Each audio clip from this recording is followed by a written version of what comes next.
Nagsimula ang serye sa isang batang lalaki na nagngangalang Lian, at humiling sa kanyang ina na bigyan siya ng isang tuta para sa kanyang kaarawan.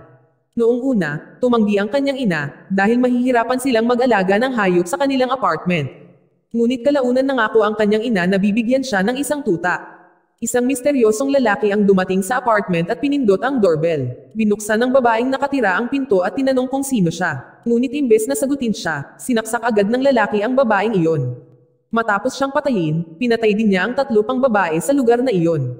Pagkatapos, pumunta siya sa kusina para putulin ang gas hose, at naglagay ng lighter sa microwave, at itakda ang timer ng microwave.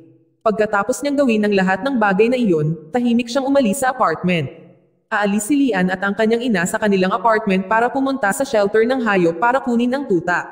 Samantala ang lighter na inilagay ng misteryosong lalaki sa loob ng microwave ay nagsimulang mag-apoy. At lumikha ng isang malaking pagsabog. Dahil sa pagsabog na iyon ay tumigil sa paggana ang elevator. Nataranta si Lian at ang kanyang magulang nasa loob ng elevator dahil na-trap sila. Ang ibang mga naninirahan sa apartment ay umaalis sa kanilang mga apartment at sinusubukang iligtas ang kanilang sarili mula sa sunog. Naging mas tensyonado ang sitwasyon sa lugar na iyon nang mangyari ang pangalawang pagsabog. Sa elevator, ginamit ng ama ni Lian ang lahat ng kanyang lakas para buksan ang pinto ng elevator. Nang tuluyang bumukas ang pinto ng elevator, hinawakan niya ang binti ng isang tao at hiniling sa lalaking iyon na iligtas ang kanyang anak. Dumating ang isa pang lalaki sa lugar at tinulungan siya. Nagawa niyang tulungan si Lian na makalabas sa elevator na iyon at dalhin siya sa mas ligtas na lugar. Ngunit sa kasamaang palad, biglang naputol ang elevator cable at naging dahilan upang bumagsak ang elevator. Namatay ang mga magulang ni Lian dahil sa pangyayaring iyon. Sa labas ng gusali ng apartment, nagsimulang dumating sa lugar na iyon ang mga pulis opisyal, bombero, at mga manggagawa sa pangangalagang pangkalusugan at nagtulungan upang ilikas ang mga naninirahan sa apartment at patayin ang apoy. Si Lian at ang taong nagligtas sa kanya ay nakulong pa rin sa gusali ng apartment. Nag-alala ang lalaking iyon nang makita niyang nahimatay si Lian. Napagtanto niya na kailangan nilang umalis sa gusali. Dahil napaliligiran sila ng apoy, nagpa siya ang lalaking iyon na basagin ang salamin sa bintana at dinala si Lian na tumalon mula sa bintana. Lumabas ang dugo sa kanilang ulo. Naghiyawan sa takot ang mga tao sa labas ng apartment building nang makita silang tumatalon. Ngunit sa kabutihang palad, nakaligtas si Lian at ang taong nagligtas sa kanya. Ang lalaking iyon ay si Sangmo. 11 taon na ang lumipas sa wakas. Lumaki si Lian bilang isang mag-aaral sa high school. Nang hapong iyon, nakatayo siya sa harap ng freezer. Nang hawakan niya ang mortuary freezer gamit ang kanyang kamay, bigla siyang nakakita ng isang pangitain ng ang bangkay ay inilagay sa loob ng isang body bag. Isa pang pangitain ang lumilitaw sa tuwing mahawakan niya ang isa pang pinto ng freezer ng mortuary na iyon. Sa labas ng silid na iyon, 2 babae ang nakitang mabilis na naglalakad. Ang isa sa kanila ay isang investigador ng Police Special Investigation Unit na pinangalanang Jisoo at Suyon, na nagtatrabaho bilang isang forensic pathologist, ay nag-uusap tungkol sa psychometry, isang kakayahan na taglay ni Lian. Sinabi ni Suyon kay Jisoo na si Lian ay may kakayahan sa psychometry. Sa tuwing may hahawakan si Lian, nababasa niya ang kanilang alaala at nakikita ang kanilang nakaraan. Umaasa si Jisoo na matutulungan ni Lian ang pulisyan na ibunyag ang tungkol sa mga kasong kriminal. Samantala, si Sangmo, ang taong nagligtas kay Lian, nagtatrabaho na ngayon bilang isang prosecutor ng Special Investigation Unit.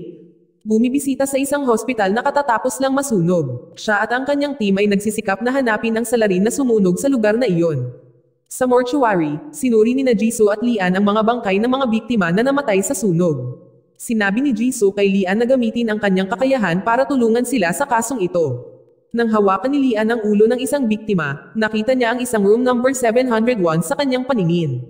Ang silid na iyon ay napapaligiran ng apoy at usok. Pagkatapos, hinawakan niya ang ulo ng isa pang biktima, at nakita niya ang isang babaeng nakaputing kamiseta sa kanyang paningin. Nang magkaaway sina Lian, Jisoo, at Suyon, biglang kumatok si Sangmo sa pinto. Nagulat sila nang malaman nilang si Sangmo iyon. Sinabi ni Jisoo kay Lian na magtago kaagad. Mukhang hindi talaga pinayagan si Lian na sumali sa investigasyon. Pumasok si Sangmo sa mortuary, ngunit sinubukang i-distract ni Jisoo ang kanyang atensyon. Nang umalis sina Jisoo at Suyon sa kwarto, nilock kaagad ni Sangmo ang pinto at hinanap si Lian.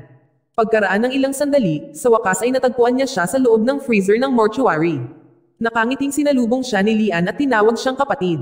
Malamang, pagkatapos iligtas ni Sangmo si Lian sa sunog noon. Siya ay naging legal na tagapag-alaga ni Lian bilang kanyang adoptive na kapatid. Sinabi ni Sangmo kay Lian na hindi siya pinahintulutang lumahok sa investigasyon. Ngunit iginiit ni Lian na tulungan ang kanyang kapatid gamit ang kakayahan na mayroon siya.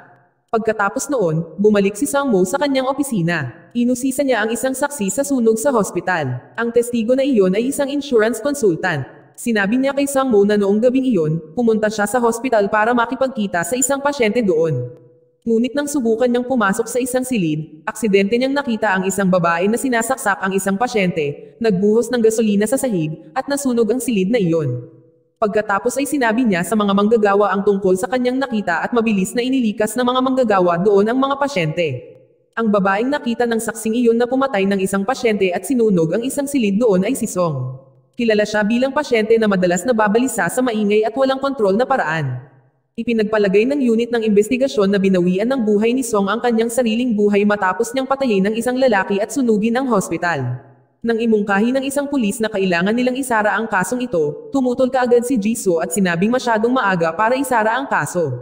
Naisip niya na may kakaiba pa rin sa kasong ito. Ipinangatuwiran niya na ang insidenteng ito ay parang insidente ng sunog na naganap sa isang apartment building 11 taon na ang nakararaan. Ang hepe ng pulisya, na ama rin ni Jisoo, ay sumigaw kay Jisoo nang marinig niya ang sinabi nito. Galit siya sa kanyang pagbanggit tungkol sa insidente ng sunog na nangyari 11 taon na ang nakalipas. Pakiramdam niya ay parang nagdududa si Jisoo sa kanyang kakayahan dahil siya ang nag-asikaso sa kasong iyon. Isinara ng pulis ang kasong iyon dahil inakala nila na nahuli nila ang salarin. Sinabi nila na mayroon silang ebidensya ng dugo ng biktima na nakita nila sa jacket ng salarin. Sa ibang lugar, bumaba sa isang truck ang isang babae. Pagkatapos, nagpunta siya sa isang banyo at pinalitan ang kanyang damit ng uniforme ng paaralan. Ang babaeng iyon ay si Jae-in. Noong nagpapalit siya ng damit, bigla siyang nakarinig ng ingay mula sa stall sa tabi. May isang tao na sumilip sa kanya sa stall na iyon. Nagalit si Jae-in nang malaman niya iyon at hinabol kaagad ang taong iyon. Nakasuot ang taong iyon ng pulang hoodie at itim na sando. Hindi kalayuan sa lugar na iyon, naglalakad si Lian sa kalsada habang nakikipag-usap sa kanyang kaibigan sa telepono. Nakasuot din siya ng pulang hoodie at itim na sando. Sinabi niya sa kanyang kaibigan na nakakita siya ng underwear nang tulungan niya ang kanyang kapatid sa kanyang pagsisiyasat. Habang tumatakbo palayo kay Jae-in ang lalaking sumilip kay Jae-in sa restroom, bigla niyang nabangga si Lian. Nang magkadikit ang kanilang kamay, nakita ni Lian ng isang alaala ng ang lalaki na sumilip sa isang babae sa banyo. Hindi nagtagal ay dumating na si Jae-in sa lugar na iyon. Nakita niya si Lian doon at napagkamalan siyang lalaking sumilip sa kanya sa banyo dahil pareho sila ng damit. Pagkatapos ay sinundan niya siya at ni-record siya ng palihim. Pagkaraan ng ilang sandali, sa wakas ay pinigilan niya siya. Nataranta si Lian nang marinig iyon. Sinabi niya sa kanya na mayroong hindi pagkakaunawaan. Pagkatapos ay ipinakita sa kanya ni Jae-in ang isang recording nang sabihin niya na nakakita siya ng underwear. Nagalit siya sa kanya at sinubukan siyang sipain, ngunit hindi siya nagtagumpay. Nang gawin niya iyon, bigla niyang nakita ang isang pangitain kung saan si Jae-in ay binubuli ng kanyang mga kaskwela. Lalong naiinis si Jae-in sa kanya dahil hinawakan niya ang binti nito. Dahil doon, inaresto si Lian at inilagay sa isang selda sa istasyon ng pulisya. Kilalang kilala siya ng mga pulis dahil hindi ito ang unang pagkakataon na siya ay inilagay sa selda. Noong nasa middle school si Lian, madalas siyang napunta sa selda na iyon dahil madalas siyang makipag-away sa kanyang mga kaskwela. Ngunit sa kabutihang palad, hindi na kailangang magpalipis ng gabi si Lian sa selda dahil dumating si Jisoo na tumulong sa kanya. Sa kotse, pinagalitan ni Jisoo si Lian, sinabi niya na tinulungan niya itong maging psychiatric para matulungan niya ang pulis na lutasin ang mga kasong kriminal, hindi para magkaroon ng gulo tulad nito. Lumala pa ang sitwasyon, nakakita ang mga guro ng CCTV footage ni Lian sa pagtalon sa bakod noong linggo ng umaga. Kasabay nito, nalaman nilang may pumasok sa staff room noong araw na iyon. Nagulat din sila na nakakuha ng magandang marka si Lian sa isang pagsusulit. Si Lian ay kilala bilang hindi matalino at hindi kailanman nakakuha ng magandang marka, kaya napag-alaman nilang kakaiba na makakakuha siya ng magandang marka. Naghinala sila na si Lian ang nakapasok sa staff room at nagnakaw ng mga papeles sa pagsusulit. Pagdating ni Lian sa paaralan, nilapitan siya ng kanyang matalik na kaibigan at sinabi sa kanya na tinawag siya ng mga guro. Habang papunta si Lian sa staff room, nagulat siya nang makita si Jae-in doon. Si Jae-in pala ay isang transfer student. Habang nag-uusap sila, biglang hinawakan ng isang guro si Lian at dinala. Inakusahan ng guro si Lian ng pagnanakaw ng mga papel sa pagsusulit. Sinabi niya na mayroon siyang CCTV footage bilang ebidensya. Ngunit itinanggi ni Lian ang paratang na iyon sa pagsasabing pumasok siya sa paaralan noong araw na iyon dahil nakalimutan niyang linggo iyon. Sinabi rin niya na palagi siyang pumapasok sa gusali ng paaralan sa pamamagitan ng pagtalon sa bakod. Ngunit hindi siya pinaniwalaan ng guro. Sa kabutihang palad, ang guro ng physical education na nakakita at sinabihan si Lian na umalis. Pagkatapos noon, pumunta si Lian sa rooftop para maglaan ng sandali para sa kanyang sarili. Siya ay nag-aalala kung siya ay mapaalis sa paaralan dahil siya ay inakusahan ng pagnanakaw ng mga papel sa pagsusulit. Inisip niya kung sino ang pumasok sa staff room noong araw na iyon. Dinala ng isang guro si Jae-in sa silid-aralan ni Lian at ipinakilala siya sa klase. Sa break time, isang gang ng mga estudyante ang biglang lumapit kay Jae-in at tinanong siya kung bakit siya maaaring ilipat sa paaralang iyon sa pagtatapos ng semester. Tinutokso nila siya kung may mga problema siya sa dati niyang paaralan. Hindi sila sinagot ni Jae-in at lumabas ng classroom. Bigla niyang naalala ang panahong binubuli siya ng mga dati niyang kaskwela.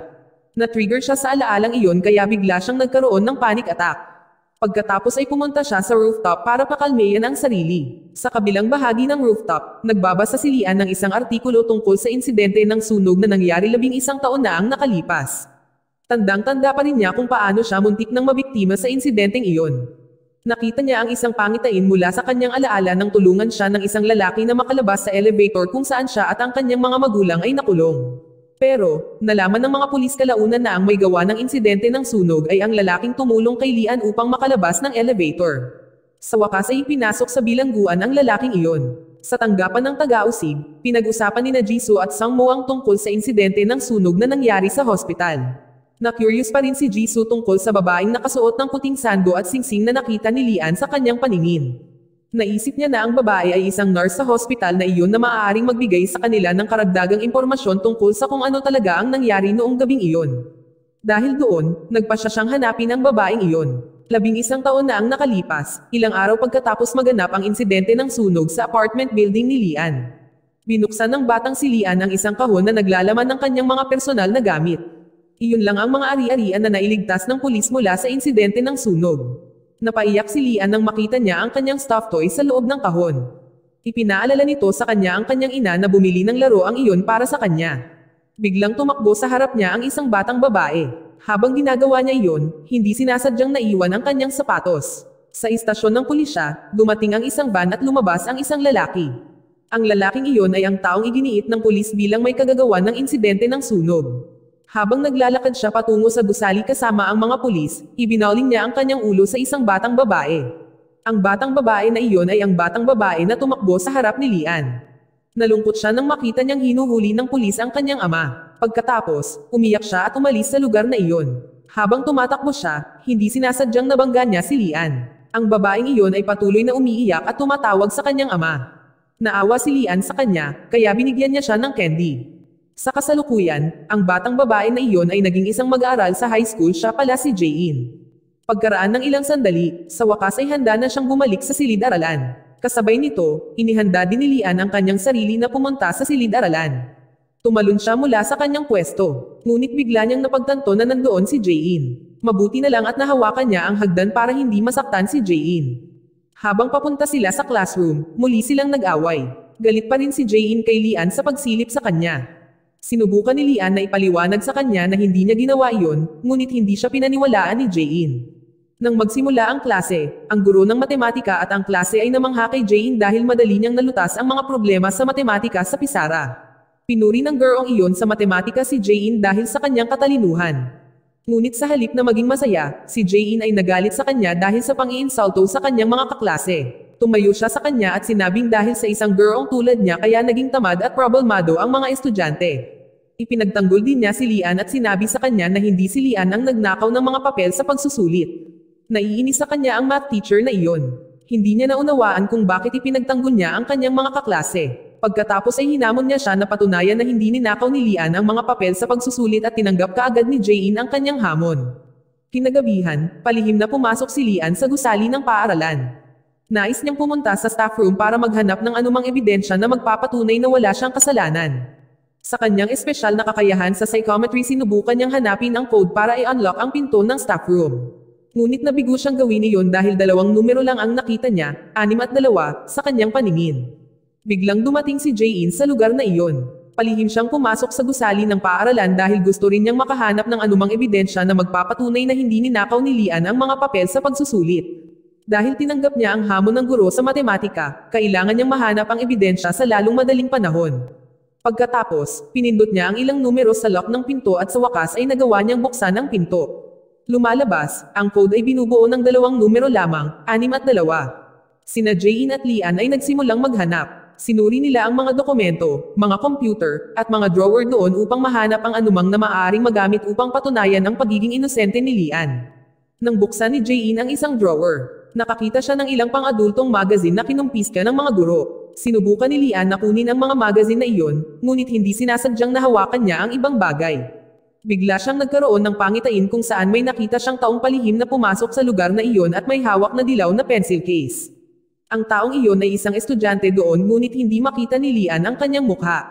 Sina Jae-in at Lian ay nagsimulang maghanap muli sa silid na iyon. Habang abala sila sa paghahanap, bigla nilang narinig ang school security guard na naglalakad patungo sa silid na iyon. Dahil doon, mabilis silang umalis sa silid na iyon at nagtago sa likod ng malaking salamin sa pasilyo.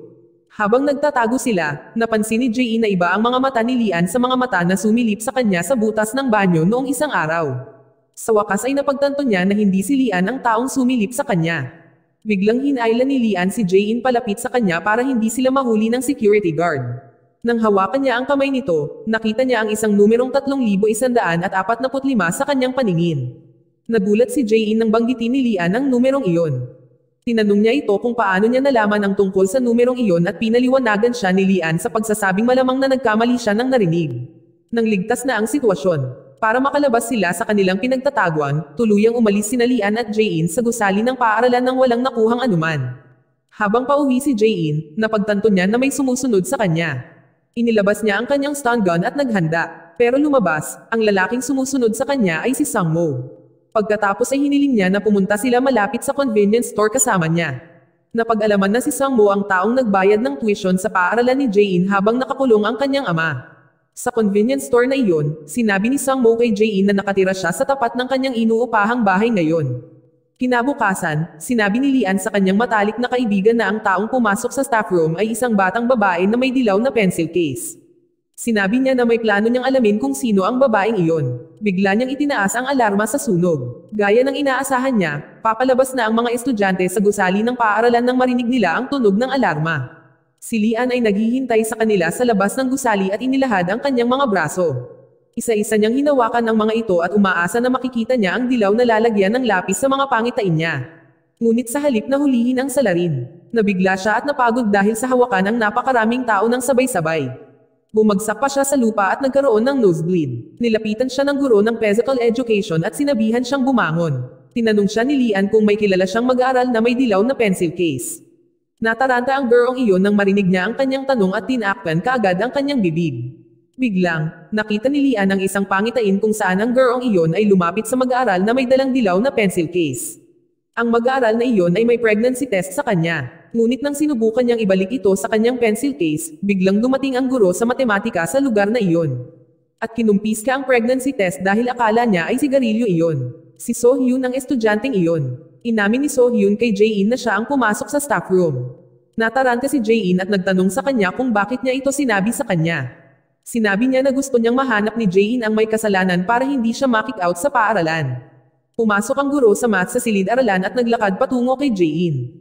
Sinabi niya kay Jae-in na naghahanap siya ng anumang impormasyon tungkol sa kanyang pamilya.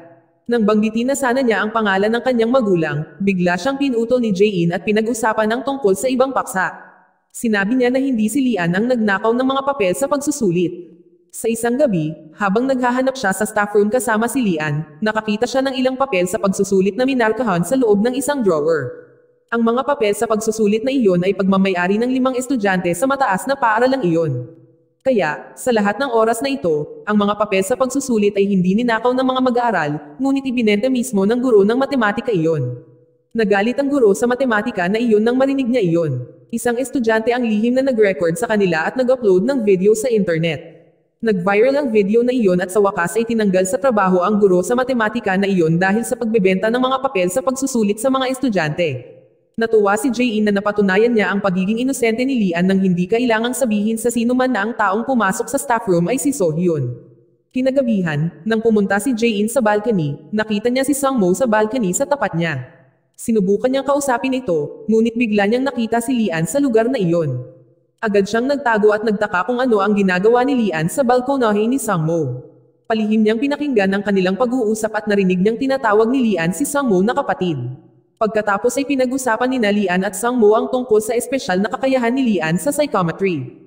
Kahit papaano, nagalit si Lian sa pag-uusap na iyon. Pagkaalis ng kanyang kapatid, sinipa ni Lian ang isang palayok ng halaman upang ipahayag ang kanyang galit. Si Jae-in na nagtatago pa ay nagulat at napasigaw noong ginawa niya iyon. Tinanong siya ni Lian kung bakit siya nagtatago. Ngunit sa halip na sagutin siya, tinanong siya ni Jae-in tungkol sa kanyang kakayahan sa psychometry. Tinanong niya kung paano nalaman ni Lian ang numero ng kanyang ama sa bilangguan. Nagulat si Lian nang malaman niya na nakakulong ang ama ni Jae-in. Sinabi ni Jae-in kay Lian na hintayin siya at hiniling sa kanya na basahin ang kanyang nakaraan. Pagkatapos, magkasamang umupo sina Lian at Jae-in sa balkonahe. Tinanong ni Jae-in si Lian tungkol sa kung aling bahagi ng kanyang katawan ang kailangan niyang hawakan para makita niya ang kanyang alaala.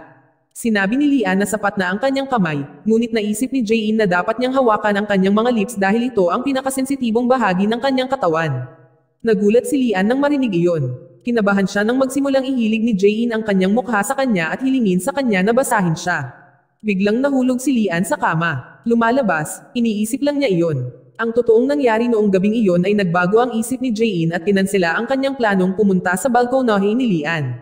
Kinabukasan, habang papaalis si Jae-in sa kanyang inuupahang bahay para pumasok sa paaralan, nakita niya si Lian na naghihintay sa kanya sa labas. Sinabi niya kay Lian na kalimutan ang sinabi niya tungkol sa kanyang ama na nakakulong. Habang nasa bus sila, hiniling din niya sa kanya na huwag sabihin kanino na magkapitbahay sila at nakatira siya sa atep. Ayaw niyang ibuli ulit siya ng kanyang mga kaskwelo kung alam nila ang tungkol sa mga bagay na iyon. Biglang huminto yung bus. Halos mahulog sa sahig ang mga pasahero dahil doon, kasama sina Lian at Jae-in. Ngunit nagawa ni Lian na iligtas si Jae-in mula sa pagkatumba. Mabilis niyang sinabi sa kanya na hindi niya ito direktang hinawakan. Kaya hindi niya makita ang alaala nito. Naging awkward ang sitwasyon sa pagitan nila. Dahil doon, nagpa siya si Lian na bumaba ng bus at maglakad. Samantala, hinahanap pa rin ni Jisoo at Sangmo ang nurse na nakitang nakasuot ng singsing sa paningin ni Lian. Dumating sila sa apartment ng nurse na iyon ngunit walang tao. Nagsimulang makaramdam ng pagkabigo si Jisoo dahil kakaunti lang ang impormasyon nila tungkol sa nurse na ito. Alam lang nila na ang nurse na ito ay isang napakatahimik na tao, kahit ang ibang mga nurse na nagtatrabaho sa hospital na iyon ay halos hindi siya kilala. Dahil doon, tinanong ni Jisoo si Sangmo kung susuko na lang ba sila at kalimutan ang tungkol sa kasong ito. Sa silid-aralan, dalawang estudyante na nagmula sa mayayamang pamilya ang humiling kay Jae-in na sumali sa kanilang gang. Akala pa rin nila ay anak si Jae-in ng isang opisyal ng lokal na pamahalaan.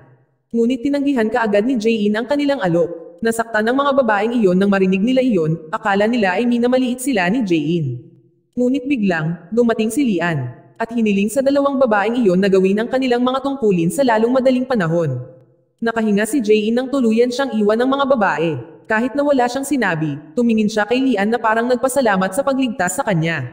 Sa opisina ng taga-usig, binigyan ni Jisoo si Sangmo ng isang dokumento tungkol sa pagsisiyasat para sa insidente ng sunog sa hospital. Alam ni Sangmo na talagang curious pa rin si Jisoo sa kasong iyon. Kaya, hiniling niya sa kanya na imbestigahan muli ang kasong iyon. Pagkatapos, tinawag niya ang testigo ng insidente ng sunog na kanyang inusisa noon. Hiniling niya sa lalaking iyon na pumunta sa kanyang opisina at pumayag ang lalaking. Habang papunta ang testigo sa opisina ni Sangmo, may nakita siyang lalaking nakaitim na damit sa kalsada. Hindi nagtagal pagkatapos niyang madaanan siya, biglang na-flat ang gulong ng kanyang sasakyan. Nang suriin ng saksi ang kanyang gulong, ang lalaking nakaitim na damit ay naglakad patungo sa kanya na may hawak na martilyo. Pagkatapos ng klase, inihatid ng matalik na kaibigan ni Lian na si Debong si Lian pauwi. Hindi tulad ni Lian, nagmula si Debong sa isang napakayamang pamilya. Sa kotse, nakita ni Lian si Jae-in na tumatawid sa kalsada sa traffic lights. Napansin niyang may isang kainahinalang lalaking nakaitim na damit na sumusunod sa kanya. Si Jae-in ay nagtatrabaho ng part-time sa isang convenience store pagkatapos ng klase. Ang lalaking sumusunod sa kanya ay pumasok sa convenience store kung saan siya nagtatrabaho. Ang lalaking iyon ay ang guro sa matematika noon. Naglakad siya patungo kay Jae-in at naglabas ng bote ng mapanganib na likido mula sa kanyang bulsa. Lumalabas, nagtanim pa rin siya ng sama ng loob sa kanya dahil pinatalsik siya nito sa kanyang trabaho.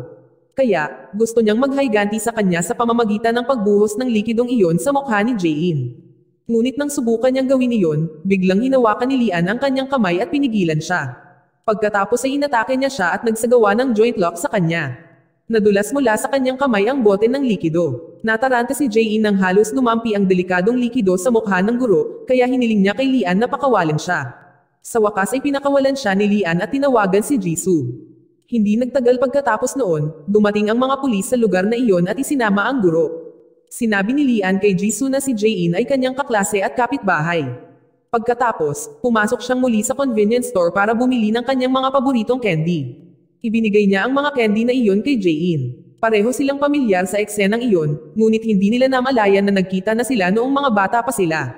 Kinagabihan, binisita ni Jisoo at Sangmo si Jae-in sa convenience store na iyon.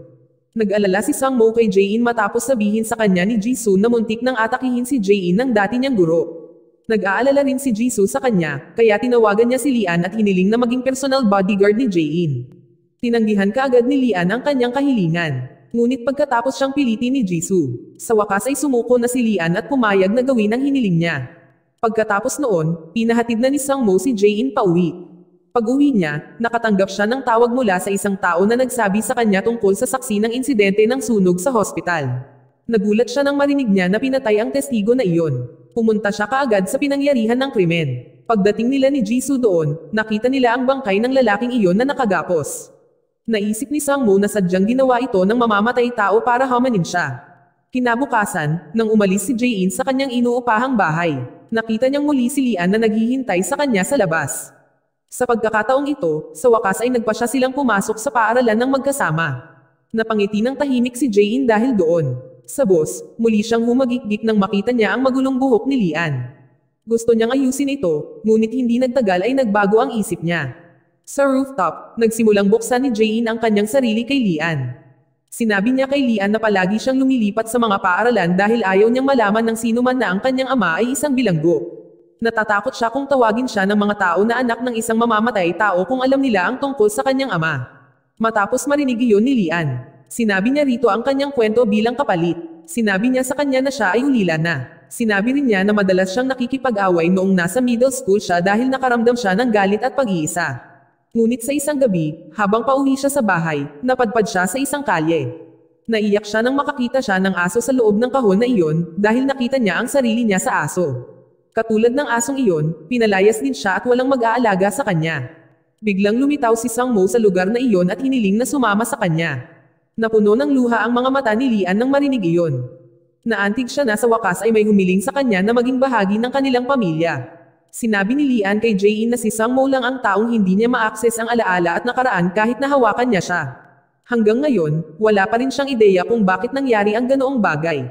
Kinabukasan, masayang ngumiti si Jae-in nang umalis siya sa kanyang inuupahang bahay dahil inakala niyang hinihintay na naman siya ni Lian.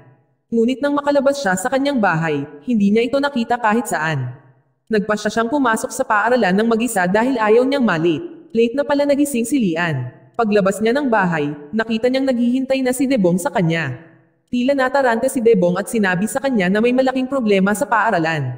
Nang dumating si Lian sa paaralan, nagulat siya nang makita ang isang malaking sulat sa dingding na nagsasabing si Jae-in ay anak ng isang mamamatay tao. Mabilis siyang kumuha ng isang lata ng spray paint sa lugar na iyon para tanggalin ang sulat na iyon. Ngunit nang hinawakan niya ang lata na iyon, nakakita siya ng pangitain kung saan ginawa ng dati niyang guro ang pagsulat na iyon. Pagkatapos ay pumunta si Lian sa convenience store kung saan nagtatrabaho si Jae-in ngunit hindi niya ito nakita doon. Kaya, pumunta siya sa kanyang inuupahang bahay para tingnan kung nandoon siya. Pagpasok niya sa bahay, nakita niya ang larawan ni Jae-in noong bata pa ito. Sa wakas ay napagtanto niya na si Jae-in ang maliit na batang babae na nakilala niya ilang taon na ang nakakaraan. Pagkatapos, hinawakan ni Lian ang door handle at ginamit ang kanyang kakayahan sa psychometry para mahanap siya. Bigla siyang nakakita ng isang pangitain kung saan nagpasalamat si Jae-in sa pagtulong sa kanya sa lahat ng oras na ito. Umaasa rin siya na maaari silang magkita muli balang araw. 2 taon na ang lumipas sa wakas. Nagtapos si Lian sa high school at ngayon ay nakasakay sa isang sport car sa highway. Nang huminto siya sa traffic lights, may nakita siyang babae na kamukha ni Jae-in. Kaya, bumaba siya sa kanyang sasakyan at hinabol kaagad ang babaeng iyon. Pero sa kasamaang palad, hindi si Jae-in ang babaeng iyon. Sa sumunod na eksena, inihayag na si Lian ay kumukuha ng pagsusulit sa pasukan ng pagpapatupad ng batas. Kinuha niya ang pagsusulit na iyon dahil gusto niyang maging pulis. Nang magsimula siyang makaramdam ng pagkadismaya sa pagsusuri, hinawakan niya ang lalaking nakaupo sa harap niya.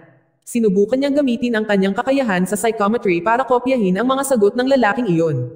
Ngunit nang hawakan niya ang lalaking iyon, bigla siyang pinigilan ng isang gwardya sa silid na iyon. Akala niya ay pamilyar sa kanya ang boses ng gwardya na iyon. At nang tumingin siya sa kanya, nagulat siya nang makitang ang gwardya na iyon ay si Jane, ang babaeng matagal na niyang hinahanap. Malamang, nagtatrabaho si Jane bilang isang pulis ngayon. Noong araw na iyon, inatasan siyang pangasiwaan ang pagsusulit. Nang maglaon, gumugol ng ilang oras sina Jane at Lian sa park. Pinag-uusapan nila ang kanilang buhay at kung ano ang kanilang ginagawa nitong nakaraang 2 taon. Sa isang coffee shop, nakita ni Jisoo ang kanyang matalik na kaibigan. Ang forensic pathologist na nagngangalang Suyon. Sinabi niya kay Suyon na pumunta sila ni Sangmo upang makita si Byung-ho, ang hepe ng pulisya na siya ring sariling ama, noong umagang iyon at hiniling sa kanya na huwag ihinto ang investigasyon para sa insidente ng sunog sa hospital. Naghinala sila na ang insidente ng sunog na ito ay nauugnay sa insidente ng sunog sa apartment building na naganap 13 taon na ang nakalipas. Ngunit sinabi ni Byung-ho na walang silbi para sa kanila na ipagpatuloy ang investigasyon dahil namatay ang salarin at ang saksi. Ngunit iginiit ni Jisoo at Sangmo na ipagpatuloy ang investigasyon. Nagalit si Byung-ho sa kanila nang marinig niya iyon. Sa wakas ay hinamon niya sila na patunayan na totoo ang kanilang pahayag, hiniling niya sa kanila na hanapin ang ebidensya para sa parehong kaso ng insidente ng sunog. Kinagabihan, nakipagkita si Sangmo sa kanyang kapatid. Hiniling niya sa kanya na pumunta sa isang lugar kasama niya. Patungo sila sa lugar na iyon, nalito siya nang makita niya si Lian na mukhang napakasaya at kumakanta pa ng love song. Hindi pa rin sinabi ni Lian sa kanya na nakilala niya si Jae-in. Nang makarating sila pumasok sila sa isang silid doon, sinabi ni Sangmo kay Lian na ito ang bagong tahanan nila. Nagulat si Lian nang marinig niya iyon. Naalala niya na ibinigay niya ang kanyang lumang address kay Jae-in. Kinabukasan, papunta si Lian sa istasyon ng pulis kung saan nagtatrabaho si Jae-in. Gusto niyang sabihin kay Jae-in na lumipat siya sa bagong apartment. Ngunit pagdating niya doon, sinabi sa kanya ng isang pulis na lumipat si Jae-in sa ibang istasyon ng pulis. Nagulat si Jae-in nang marinig niya iyon. Kaagad niyang tinawagan si Jisoo at tinanong siya tungkol sa paglipat ng trabaho ni Jae-in. Ipinaliwanag ni Jisoo na kahit na si Jae-in ay isang pulis na ngayon, ginagawa lang niya ang maliliit na gawain, tulad ng pagtulong sa mga matatanda na tumawid sa mga lansangan, pagroronda sa tahimik na mga lansangan. Hindi nagtagal, dumating si Lian sa bagong lugar ng trabaho ni Jae-in. Nang mag-usap sila ni Jae-in, sa wakas ay nalaman niya ang tunay na dahilan ni Jae-in kung bakit siya lumipat. Sinabi sa kanya ni Jae-in na lumipat siya dahil ayaw niyang malaman ng sino man mula sa kanyang pinagtatrabahuan ng tungkol sa kanyang ama. Biglang, isang babae ang pumunta sa lugar na iyon at hiniling kay Jae-in na tulungan siyang mahanap ang kanyang anak, hindi ito ang unang pagkakataon na tumakas sa tahanan ng anak ng babae. Tinulungan ni Lian si Jae-in na hanapin ang anak ng babaeng iyon. Nang hinahanap nila siya sa tulay, biglang nakita ni Jae-in ang rabbit stuffed toy na pag-aari ng anak ng babaeng iyon sa ilog. Nag-aalala siya kung may nangyaring masama sa kanya. Siya at si Lian ay pumunta sa ilog at kinuha ang rabbit stuffed toy. Nang hawakan ito ni Lian, nagkaroon siya ng paningin kung saan nakakita siya ng mga hibla ng buhok sa isang malita. Nataranta siya nang makita niya iyon. Nag-aalala siya kung ang anak ng babaeng iyon ay dinukot at pinatay. Biglang dumating ang superior ni Jae-in sa lugar na iyon at tinanong sila kung ano ang ginagawa nila sa ilog doon. Naroon din ang babaeng humiling kay Jae-in na hanapin ang kanyang anak kasama ang kanyang anak na babae. Nakahinga si Jae-in nang makita niya sila. Pagkatapos ay kinutya niya si Lian na ang kanyang kakayahan sa psychometry ay sablay pa rin. Napagtanto ni Lian na nakita niya ang mga hibla ng buhok sa isang malita dahil nahawakan niya ang ilog, hindi ang stuffed toy. Pagkaraan ng ilang sandali, nakita niya ang malita. Hindi nagtagal, dumating ang mga pulis sa lugar na iyon. Si Jisoo ang namumuno. Sinabi niya kay Lian na nakakita rin sila ng bangkay sa ilog na iyon 5 buwan na ang nakalipas. Pagkatapos, dinala niya ang maletang iyon sa mortuary para suriin ni Suyon. Nang buksan nila ang malita na iyon, nakita nila ang isang bangkay ng isang babae sa loob. Samantala, magkasamang nakaupo sina Jae-in at Lian sa isang bench sa tabing ilog. Hindi sila makapaniwala na may 2 kaso ng pagtatambak ng katawan ang nangyari sa tila kalmadong ilog. Iniisip nila kung ang mga pagpatay na iyon ay ginawa ng parehong tao dahil ang mga biktima ay isinilid sa mga malita. Sa istasyon ng pulisya, gumawa si Jisoo ng isang presentasyon tungkol sa pagkatuklas ng bangkay sa ilog. Sinabi niya kay Byung-ho at sa iba pang opisyal ng pulisya na dumalo sa pulong na iyon na nangyari ang parehong insidente sa ilog na iyon 5 buwan na ang nakalipas. Pagkatapos ng meeting, hindi agad umalis si Sangmo sa lugar na iyon. Binasa niya ang mga dokumento tungkol sa insidente ng sunog sa hospital, ang insidente ng sunog sa apartment building na naganap 13 taon na ang nakararaan, at ang mga pagpatay sa mga babae na ang mga bangkay ay natagpuan sa mga malita. Mukhang nadismaya siya sa mga kasong iyon at sa wakas ay nagpasya siyang umalis sa lugar na iyon. Ngunit habang papalabas siya ng gusali, nakita niya ang isang lalaking nakaitim na damit na nakatayo sa harap ng kanyang sasakyan. Bigla niyang naalala ang panahon kung saan nakadina siya sa isang silid noong bata pa siya. Mukhang takot na takot siya nang may pumunta sa kwartong iyon. Sa kasalukuyan, nagmamadaling pumunta si Sang-mo sa kanyang kotse ngunit hindi niya mahanap ang lalaking nakaitim na damit na nakita niya kanina. Magkasabay na naglalakad sina Jae-in at Lian patungo sa lugar ng trabaho ni Jae-in. Pagdating nila sa police station, nakita nila si Sang-mo na naghihintay sa kanila doon. Hindi kalayuan sa lugar na iyon, may nakaparada na truck. Ang lalaking nakaitim na damit na nakita ni Sang-mo kanina ay palihim na pinagmamasdan sila mula sa truck na iyon. Pagkatapos, pumasok sina Jae-in, Lian, at Sang-mo sa gusali at doon nag-usap. Nagulat si Lian nang malaman niyang si Sang-mo ang nagbayad ng tuition sa paaralan sa kolehiyo ni Jae-in. Napangiti siya nang isipin na si Sang-mo ang adoptive father ni Jae-in. Pagkatapos noon, pauwi na sina Lian at Sang-mo. Sa elevator, napansin ni Sang-mo na iniiwasan ni Lian na hawakan ng direkta ang mga button. Sinabi niya sa kanyang kapatid na kailangan niyang masanay sa direktang hawakan ang mga bagay kung gusto niyang pagbutihin ang kanyang kakayahan sa psychometry. Pagdating nila sa kanilang apartment, nilock ni Sang-mo si Lian sa labas at hiniling sa kanya na gamitin ang kanyang kakayahan sa psychometry para i-unlock ang pinto. Pagkatapos ay hinawakan ni Lian ang pinto at madaling mahanap ang code. Napagtanto niya na ang code ay ang sarili niyang kaarawan. Bigla siyang nalungkot dahil ipinaalala sa kanya ng kanyang kaarawan ang kanyang mga magulang at ang insidente ng sunog sa kanyang lumang apartment building. Iyon ang araw kung kailan namatay ang kanyang mga magulang sa insidente ng sunog na iyon. Kinabukasan, lumabas si Lian sa kanyang apartment. Hindi kalayuan sa lugar na iyon, isang delivery truck ang nakaparada. Sa sandaling umalis si Lian sa lugar na iyon kasama ang kanyang kotse, ang lalaking nakaitim na damit ay bumaba sa delivery truck at pumasok sa apartment building ni Lian. May dala siyang pakete. Pagdating niya sa apartment ni Lian at Sang-mo, binuksan niya ang package na iyon at nag-install ng security camera sa loob ng smoke detector. Sa ibang lugar, tinatalakay ni Lian, Jae-in, at Sang-mo ang tungkol sa kakayahan ni Lian sa psychometry. Hiniling ni Sang-mo kay Jae-in na tulungan si Lian na pagbutihin ang kanyang kakayahan sa psychometry. Ngunit nag-alinlangan si Jae-in na matutulungan niya si Lian. Pagkatapos noon, umupo si Lian at Jae-in sa tabing ilog. Napag-usapan nila ang tinanong ni Sang-mo kay Jae-in kanina. Sinabi ni Lian na kung gusto siyang tulungan ni Jae-in, kailangan niyang payagan itong hawakan siya, na nangangahulugan na mababasa niya ang kanyang nakaraan. Walang ideya si Jae-in kung handa na ba siyang payagan si Lian na basahin ang kanyang nakaraan. Siya ay insecure dahil wala siyang magandang buhay. Siya ay biktima ng pambubuli at ang kanyang ama ay ipinadala sa bilangguan. Sa wakas ay nagpasya siyang huwag pansinin si Lian na nagbigay ng kamay para hawakan siya. Nang dumating si Lian sa kanyang apartment building, nakita niya ang kanyang kapatid na papunta sa kanyang sasakyan. Sinabi ni Sang-mo sa kanya na iniimbestigahan na rin niya ang kaso ng body dumping ngayon. Natuwa si Lian nang marinig niya iyon. Mabilis niyang inalok ang kanyang sarili na tulungan siya sa pagsisiyasat, ngunit hindi siya pinayagan ni Sang-mo na gawin iyon at umalis siya sa lugar na iyon ng mag-isa. Ngunit hindi siya pinansin ni Lian at sumunod kaagad sa kanyang kapatid. Habang hinahabol niya ang kanyang kapatid, biglang hinarang ng isang delivery truck ang kanyang sasakyan. Sa wakas ay dumating sina Sang-mo at Lian sa opisina ng taga-usig. Pagdating ni Lian doon, bumaba siya sa kanyang sasakyan at sinubukan suriin ang delivery truck na humarang sa kanya, ngunit umalis kaagad ang truck na iyon. Bumalik si Lian sa kanyang sasakyan at hinabol kaagad ang truck na iyon. Nang dumating sila sa isang tahimik na kalye, sinuri ni Lian ang truck na iyon ngunit wala siyang nakitang tao sa loob. Ngunit biglang lumabas ang lalaking nakaitim na damit at sinaksak si Lian sa dibdib. Sa istasyon ng pulisya, habang nagtatrabaho si Jae-in, hindi niya sinasadyang nalaglag ang kanyang lata ng mga candy sa sahig. Sa pag-ataking iyon, hinawakan ni Lian ang mukha ng lalaking iyon at nakita ang kanyang alaala. Nalaman niyang ang lalaking iyon ay sinusundan si Sang-mo sa loob ng maraming taon. Nakita rin niya ang lalaking iyon sa insidente ng sunog sa apartment building na naganap 13 taon na ang nakararaan. Sinubukan ni Lian na makita pa ang kanyang alaala ngunit ang lalaking iyon ay biglang tumakbo palayo sa lugar na iyon.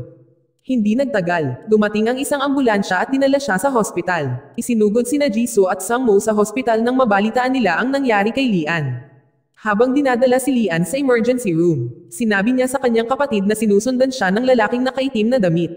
Sinabi rin niya na naruroon ang lalaking iyon nang maganap ang insidente ng sunog sa kanyang lumang apartment building 13 taon ang nakalipas. Sa kabutihang palad, nakaligtas si Lian sa pananaksak na iyon. Nagpapagaling na siya ngayon sa hospital. Pagkatapos noon, pumunta sina Sang-mo at Jisoo sa mortuary para makita si Suyon. Sinabi sa kanila ni Suyon na mayroon siyang bagong impormasyon tungkol sa babae na natagpuan sa loob ng malita. Nagulat sina Sang-mo at Jisoo nang malaman nila na ang babaeng iyon ay ang nurse na saksi na matagal nilang hinahanap. Lalo silang nagulat nang sabihin ni Suyon na ang resulta ng autopsy ay nagpakita na ang testigo na nurse na iyon ay namatay sa loob ng 5 taon. Pagkatapos ay nagtaka si Jisoo kung sino ang babaeng nakita ni Lian sa kanyang paningin. Sa hospital, habang nag-iisa sa kanyang kama, narinig ni Lian na may naglalakad patungo sa kanyang silid. Akala niya ay kapatid niya iyon. Kaya bumangon siya sa kanyang kama at sinubukang sorpresahin siya. Pinaglalaroan pa nga niya ito sa pamamagitan ng paggulong sa kanya gamit ang kurtina. Pero lumabas, ang taong iyon ay hindi si Sang-mo. Namula si Lian at naging awkward nang malaman niyang si Jae-in iyon. Pagkatapos, umupo sina Lian at Jae-in sa kama. Sinabi ni Jae-in na nag-aalala siya tungkol sa kanya pagkatapos niyang marinig ang tungkol sa nangyari.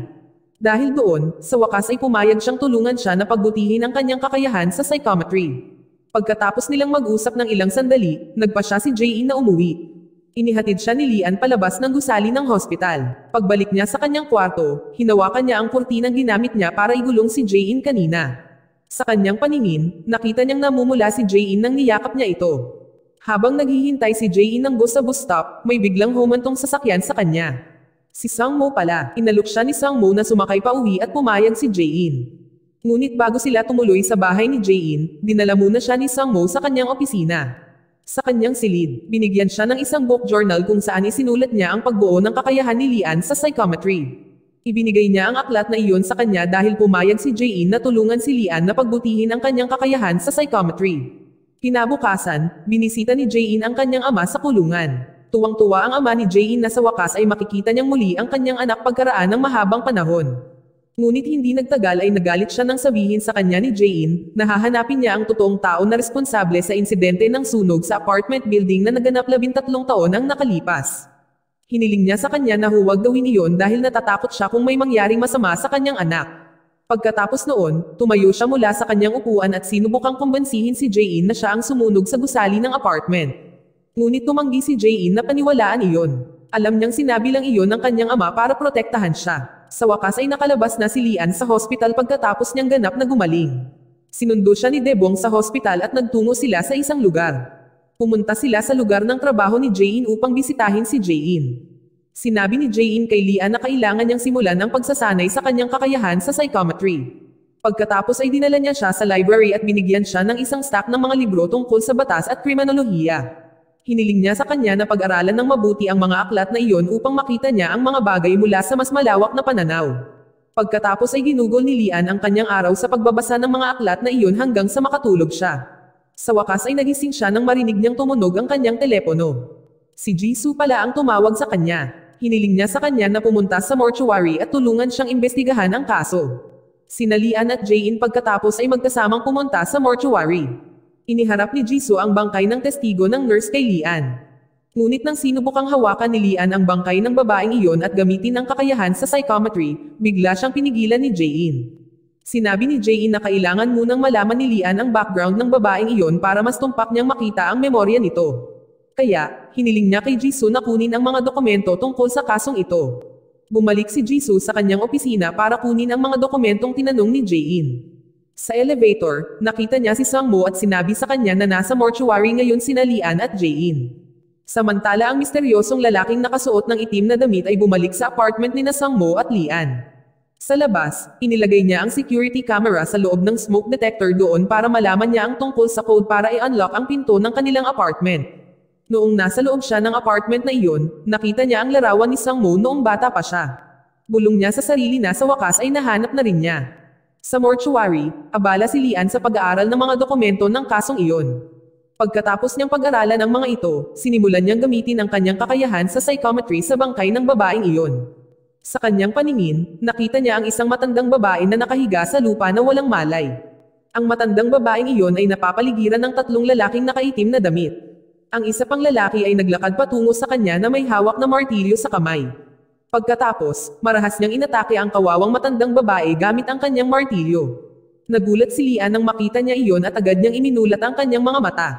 Naalala niyang nakita niya ang lalaking umatake sa matandang babae noon. Muli niyang pinag-aralan ang mga dokumento at nalaman na ang lalaking iyon ang saksi na tinanong ni Sangmo.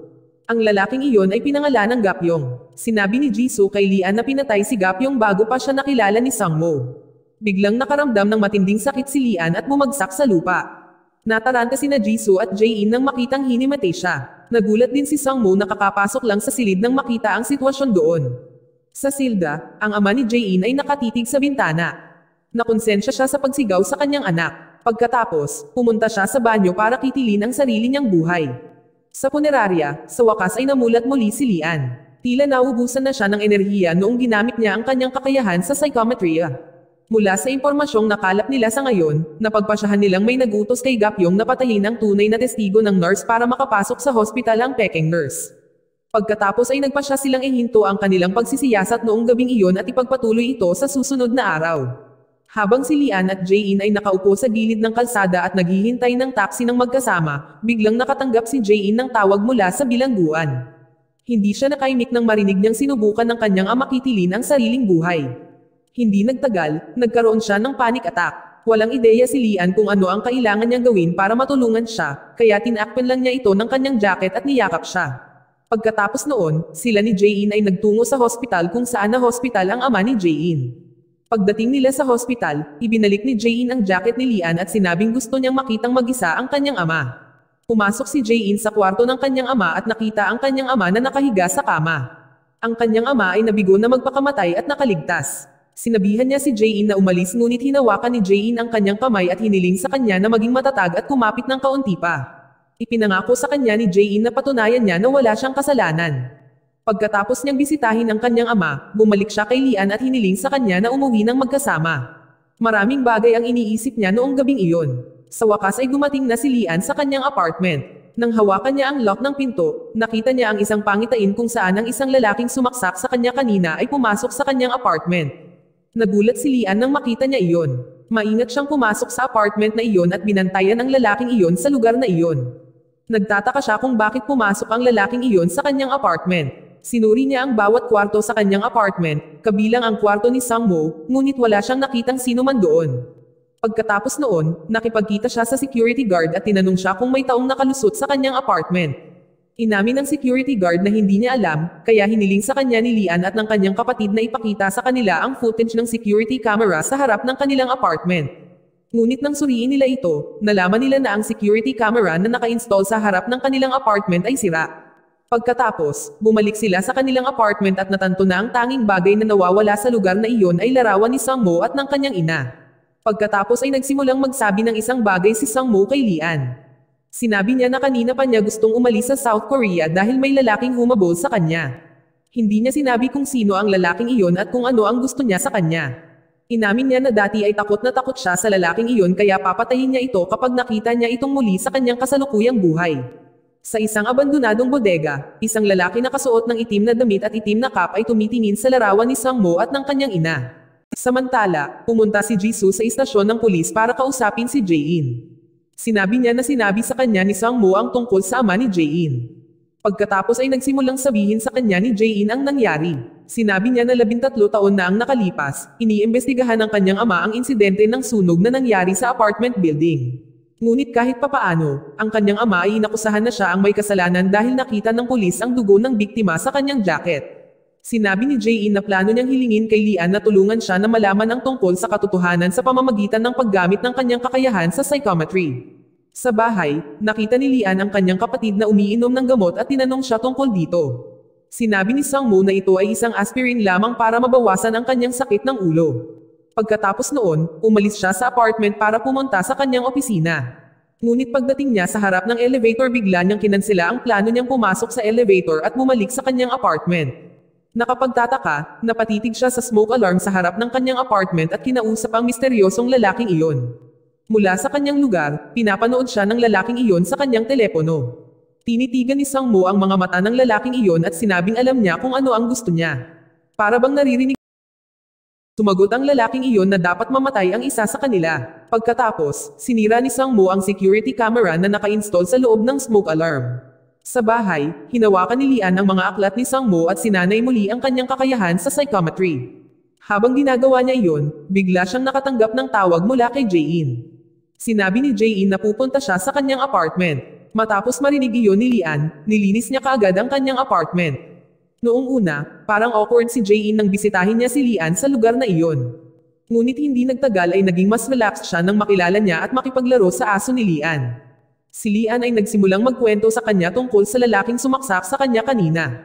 Sinabi niya na ang taong iyon ay pumasok sa kanyang apartment. Sinabi rin niya na ang lalaking iyon ay kaaway ni Sang-mo at gusto nilang magpatayan. Samantala, sa wakas ay nahanap na ni Sang-mo ang pinagtataguan ng misteryosong lalaking iyon. Nang bisitahin niya ang abandonadong bodega na iyon, nakakita siya ng nasunog na telepono doon. Tumawag siya sa Digital Forensics Team at hiniling sa kanila na siyasatin ang teleponong iyon. Pagkaraan ng ilang sandali, tinawagan muli ng Digital Forensics Team si Sang-mo at sinabi sa kanya na nagawa nilang i-restore ang lahat ng data sa teleponong iyon. Pagkatapos ay ipinadala nila ang data na iyon sa kanya. Ang ilan sa mga ito ay ang mga larawan niya na kinuha ng misteryosong lalaking iyon. Habang sinusuri ang mga larawang iyon, napansin niyang may mga larawan din si Jae-in. Nanginginig ang mga kamay ni Sang-mo nang mapagtanto niyang pinili ng lalaking iyon si Jae-in bilang susunod niyang target. Sa istasyon ng pulisya, napansin ng superior ni Jae-in, si Denam, na may problema sa security camera doon. Pagkatapos ay lumabas sila ni Jae-in para tingnan ang security camera. Nang bumalik si Jae-in sa gusali, nakita niya ang isang grupo ng mga kababaihan na namangha sa isang lalaki na nagpakita sa kanila ng kanyang artistikong kakayahan. Ang lalaking iyon ay ang misteryosong lalaking nakasuot ng itim na damit na sumaksak kay Lian at sumusunod kay Sang-mo. Ang lalaking iyon ay nagngangalang John Tae. Sa bahay, hinawakan ni Lian ang libro ni Sang-mo at sinubukan na sanayin muli ang kanyang kakayahan sa psychometry. Sa wakas ay nagawa niyang magkaroon ng isang pangitain kung saan nakita niya ang batang si Sang-mo na nag-aaral kasama ang kanyang ina. Sa pagkakataong iyon, tinanong ni Sang-mo ang kanyang ina tungkol sa kahulugan ng sakit at ipinaliwanag ito sa kanya ng kanyang ina. Nataranta si Lian nang makita ang eksenang iyon. Iniisip niya kung hindi ba naramdaman ni Sang-mo ang sakit na hiniling pa niya sa kanyang ina na ipaliwanag ito sa kanya. Pagkatapos noon, pumunta si Lian sa istasyon ng pulis para kausapin si Jae-in. Pagdating niya doon, bumangga siya sa lalaking sumaksak sa kanya. Ngunit hindi niya siya nakilala dahil nakasuot ng maskara ang lalaking iyon. Pagkatapos, pumunta sina Lian at Jae-in sa playground. Nang maupo sila sa swings, sinabi ni Lian kay Jae-in ang tungkol sa kanyang pagsasanay sa kakayahan sa psychometry noong araw na iyon. Binanggit din niya ang tungkol sa batang si Sang-mo na humiling sa kanyang ina na ipaliwanag sa kanya ang tungkol sa sakit. Hindi siya makapaniwala na itinago sa kanya ng kanyang kapatid ang impormasyon tungkol sa misteryosong lalaking iyon sa lahat ng oras na ito. Naisip niya na marami pang bagay na tinatago sa kanya si Sang-mo. Pagkatapos, napansin ni Lian na natanggal ang sintas ng sapatos ni Jae-in. Sinubukan niyang itali ito pabalik para sa kanya ngunit mabilis na itinago ni Jae-in ang kanyang binti. Habang hinawakan ng bumabagsak na snow, nagreklamo siya na ang tanging bagay na hindi niya kailangang humingi ng pahintulot na mahawakan sa mundong ito ay ang snow. Ngunit biglang hinawakan ni Jae-in ang kamay ni Lian. Biglang nakita ni Lian ang lahat ng mga sandali kung saan sila ni Jae-in ay gumugol ng oras na magkasama sa kanyang alaala. Napagtanto niya na si Jae-in ay palaging iniisip siya sa lahat ng oras na ito at nagkakaroon ng damdamin para sa kanya. Pagkatapos niyang gamitin ang kanyang kakayahan sa psychometry na basahin ang nakaraan niya, lumuhad siya at itinali ang sintas ng sapatos nito. Sa pagkakataong ito, hindi itinago ni Jae-in ang kanyang binti. Sinabi sa kanya ni Lian na huwag nang itago pa dahil handa na siyang tanggapin ang kanyang nakaraan. Pagkatapos noon, magkasamang bumalik sina Lian at Jae-in sa istasyon ng pulis. Hindi kalayuan sa lugar na iyon, pinapanood sila ni Sang-mo sa kanyang sasakyan. Sa coffee shop, nakikipag-usap si Jisoo sa kanyang matalik na kaibigan na si Suyon. Sinabi niya sa kanya kung paano niya nakilala sina Lian at Sang-mo. Sinabi niya na ang ama ni Lian ay isang mabuting kaibigan sa kanyang ama. Pareho silang mga pulis at dati ay nagtutulungan. Matapos mamatay ang mga magulang ni Lian sa insidente ng sunog na iyon, naisip pa nga ng mga magulang ni Jisoo na ampunan si Lian. Pero kahit papaano, si Lian ay naging ampon ni Sang-mo. Noong mga bata pa sila, sina Sang-mo, Lian, at Jisoo ay mahilig maglaro ng magkasama. Minsan ginulo ni Jisoo ang buhok ni Lian ngunit ayaw ni Lian na hawakan ng ibang tao.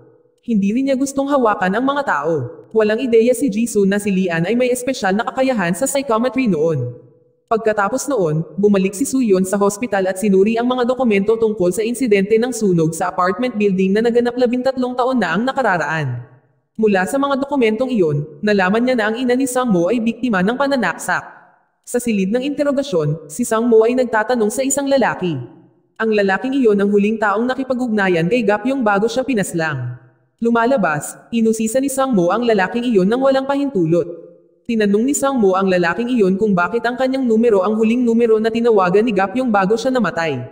Ipinaliwanag ng lalaking iyon na noong na-flat ang gulong ni Gapyong at natarante dahil may lalaking nakaitim na damit na papalapit sa kanya na may hawak na martilyo noon, tinawag niya siya at hiniling na kunin ang isang babae na nagngangalang Song-hee at dalhin siya sa isang ligtas na lugar. Sa sandaling marinig iyon ng lalaking iyon, pumunta siya sa bahay ni Song-hee ngunit hindi niya ito nakita doon. Inamin niya na hindi niya kilala kung sino si Song-hee pero sinabi ni Sang-mo na alam niya ang tungkol sa kanya. Si Song-hee ay isa sa mga babaeng natagpuang patay sa loob ng mga malita sa ilog. Natagpuan siya ng pulis 5 buwan na ang nakalipas. Ang isa pang babae ay ang saksi ng nurse na natagpuan ni Lian kamakailan. Samantala, magde-date sina Jae-in at Lian sa unang pagkakataon. Napansin ni Lian na patuloy na hinahawakan ni Jae-in ang kanyang baywang na parabang nasasaktan siya. Sa kotse, sinabi ni Jae-in na ipinikit niya ang kanyang mga mata kapag naliligo siya dahil natatakot siya kung makikita siya ni Lian na hubad kapag hinawakan siya nito. Dahil doon, nahulog siya at sumakit ang kanyang baywang. Natawa si Lian nang marinig iyon. Sa kanilang unang date, pumunta sila sa isang souvenir shop at gumawa ng sarili nilang souvenir doon.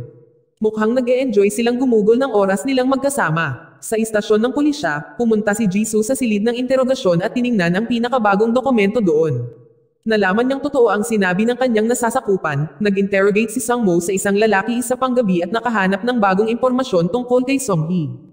Bigla siyang nakatanggap ng tawag mula kay Suyon. Hiniling ni Suyon na pumunta kaagad sa mortuary. Pagdating niya doon, ipinakita sa kanya ni Suyon ang isang larawan at sketch ng isang babae. Ang babaeng iyon ay nanay ni Sang-mo. Sinabi ni Suyon na ang ina ni Sang-mo ay halos kamukha ng 2 babae na natagpuang patay sa loob ng mga malita sa ilog. Iniisip niya kung ang mga kaso ito ay nauugnay sa ina ni Sang-mo. Sa gabi, sa wakas ay hinatid ni Lian si Jae-in sa bahay. Bago pumasok si Jae-in sa kanyang bahay, binigyan siya ni Lian ng isang bag na naglalaman ng souvenir na kanyang ginawa. Sa kanyang silid, tiningnan ni Jae-in ang bag na iyon at inilagay ang souvenir sa kanyang mesa. Si Lian pala, gumawa ng Christmas tree para sa kanya. Ito ay katulad ng Christmas tree na ibinigay sa kanya ng kanyang ama noong siya ay bata pa. Alam ni Lian ang tungkol sa Christmas tree na iyon nang makita niya ang kanyang alaala.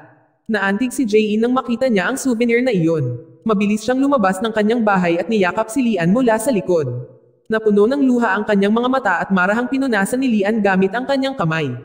Ngunit nang hawakan niya ito, nagkaroon siya ng isang pangitain kung saan nakita niya si Jae-in na umiiyak at sinira ang Christmas tree na ibinigay sa kanya ng kanyang ama habang lumalayo ang kanyang ama kasama ang mga pulis. Nagulat si Lian nang makita niya ang mukha ng ama ni Jae-in sa unang pagkakataon. Naalala niya ang lalaking iyon bilang may kagagawa ng insidente ng sunog sa apartment building na nangyari 13 taon na ang nakalipas, ang insidente ng sunog na ikinamatay ng kanyang mga magulang. Naalala tuloy ni Lian ang oras nang umuwi siya mula sa libing ng kanyang mga magulang. Sa kanyang pag-uwi, noong nasa bus siya kasama ang iba pang mga naninirahan sa apartment na nakaligtas sa insidenteng iyon, nakakita siya ng balita sa malaking screen sa isang gusali. Sa balitang iyon, iniulat na ang may kagagawa ng insidente ng sunog ay nahuli ng pulisya. Nataranta ang batang si Lian nang makita niya ang mukha ng salarin dahil ang lalaking iyon ang tumulong sa kanya para makalabas ng elevator. Bigla, sumakit ang ulo niya at panic attack. Nilapitan siya ni Sang-mo at sinubukan siyang pakalmayan. Sa kasalukuyan, sinubukan ni Jae-in na ipaliwanag kay Lian na walang kasalanan ang kanyang ama. Ngunit ang galit at bigong si Lian ay tumanggi na makinig sa kanya. Sinabi niya na ang lahat ay mukhang mabuti lamang mula sa panlabas, ngunit sila ay talagang may kasuklam-suklam na nakaraan sa loob. Sinubukan pa rin ni Jae-in na ipaliwanag lahat sa kanya ngunit hindi pinansin ni Lian at iniwan siya. Wala siyang pakialam kahit na natamba si Jae-in nang habulin siya nito kahit umuulan ng malakas. Pagkatapos ay naglakad si Lian nang walang patutunguhan sa bangkita sa ulan. Hindi niya sinasadyang nahawakan ang mga taong naglalakad din sa bangkita na iyon at nakita ang kanilang mga alaala. Lalo siyang nakaramdam ng galit dahil nakita niya ang kanilang mga kasuklam-suklam na nakaraan sa kanyang mga pangitain. Sa wakas ay tumayo na si Jae-in at umuwi. Nalungkot pa rin siya dahil nagalit si Lian sa kanya. Nagpatuloy si Lian sa kanyang walang patutunguhan na pag-alagala at nakarating sa isang tulay at umiyak siya. Bigla siyang nakaramdam ng matinding kirot sa kanyang dibdib. Sumigaw siya ng malakas hanggat kaya niya hanggang sa mapaluhod siya at umiyak ng mag-isa. Sa isang coffee shop, nakilala ni Jisoo ang isang babae. Sinabi sa kanya ng babaeng iyon na makikipagkita si Sangmo sa isang babaeng nagngangalang Songhee. Ngunit sinabi ni Jisoo na imposible dahil patay na si Songhee. Sinabi niya na si Songhee ang babaeng natagpuang patay sa loob ng malita. Pagkatapos, ipinakita niya ang larawan ng ina ni Sangmo sa babaeng iyon. Sinabi ng babaeng iyon na iyon ang babaeng makikilala ni Sangmo. Nagulat si Jisoo nang marinig iyon. Ang ina ni Sangmo ay pinangalan ng Yunju. Malamang, ginamit niya ang pangalan ni Songhee bilang pangalan niya. Kinaumagahan, dumating si Jae-in sa kanyang pinagtatrabahuan. Napansin ng kanyang superior na hindi maganda ang hitsura niya noong araw na iyon. Sinabi ni Jae-in na ayos lang siya kahit na hindi niya maiwasang isipin ang tungkol sa away nila ni Lian. Hindi nagtagal, dumating si Debong sa lugar na iyon. Tinanong niya si Jae-in kung nasaan si Lian dahil hindi na niya ito makontak simula kahapon.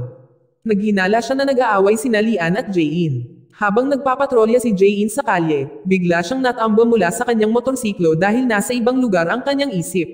Nasugatan ang kanyang binti dahil sa aksidenteng iyon. Tinulungan siya ng isang lalaki na bumangon at bumalik siya sa kanyang opisina. Habang bumibisita si Lian sa mga puntod ng kanyang mga magulang, bigla niyang naalala ang mga oras na nakinasusuklaman niya si Jae-in.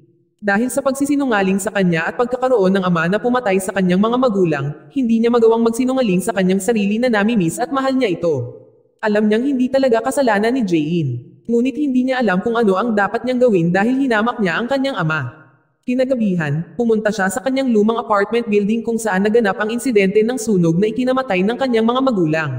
Ang gusaling iyon ay na-renovate at ginamit muli bilang apartment ngayon. Pumasok siya sa loob ng elevator at pinindot ang isang button doon. Hinawakan niya ang lugar na iyon at sinubukang gamitin ang kanyang kakayahan sa psychometry, ngunit wala siyang anumang pangitain. Bigla niyang nakita si Jae-in sa lugar na iyon. Nagulat siya at nagtago kaagad. Bumisita rin pala si Jae-in sa floor na binibisita niya. Tila malungkot siya nang tumingin siya sa paligid ng lugar na iyon. Hindi nagtagal, bumalik siya sa ground floor at umalis sa gusaling iyon. Agad naman siyang sinundan ni Lian. Nakita niya itong naglalakad na nakapikit. Biglang huminto sa paglalakad si Jae-in at humagulgol. Masama ang pakiramdam ni Lian at nagilty nang makita siyang ganoon. Patuloy niyang sinundan siya hanggang sa makauwi itong ligtas. Pagkatapos noon, bumalik si Lian sa sarili niyang apartment. Ilang sandali pa pagkarating niya, narinig niyang tumunog ang doorbell. Pumunta si Debong sa lugar na iyon para tingnan siya. Pagkatapos ay nagsimulang ibuhos ni Lian ang kanyang puso sa kanyang matalik na kaibigan. Sinabi niya na talagang mahal niya si Jae-in at nangako pa rito na gagawa siya ng magagandang alaala kasama siya. Ngunit sa halip na pasayahin siya, sinaktan at pinalungkot niya ito. Sa kanyang silid, nakatanggap si Jae-in ng tawag mula kay Jisoo. Tinanong siya ni Jisoo kung alam niya kung nasaan si Sangmo. Pagkatapos ay sinabi sa kanya ni Jae-in ang tungkol sa away nila ni Lian. Hindi niya maintindihan kung bakit ipinakilala siya ni Sangmo kay Lian noon, kung magiging ganito ang mga bagay. Naalala niya tuloy na nakilala niya si Sangmo noong umagang iyon. Sinabi sa kanya ni Sangmo na alam niyang walang kasalanan ang kanyang ama. Ngunit hiniling niya sa kanya na maging mapagpasensya dahil malapit na nilang ibunyag ang tungkol sa katotohanan.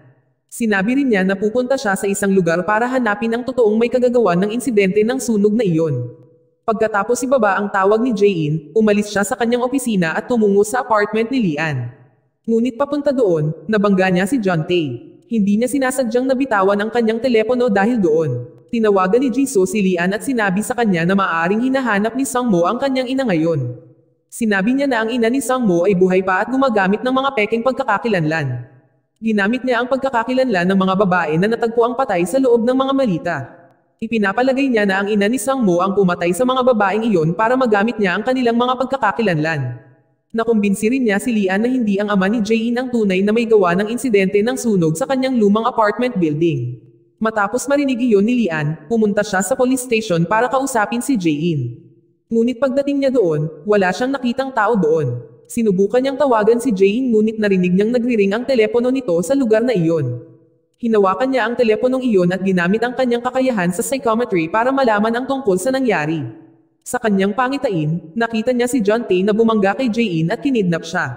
Sa ibang lugar, nakahiga si Jae-in na walang malay sa isang mahabang kahon na nakatali ang mga kamay at nakakadena ang binti sa kahon.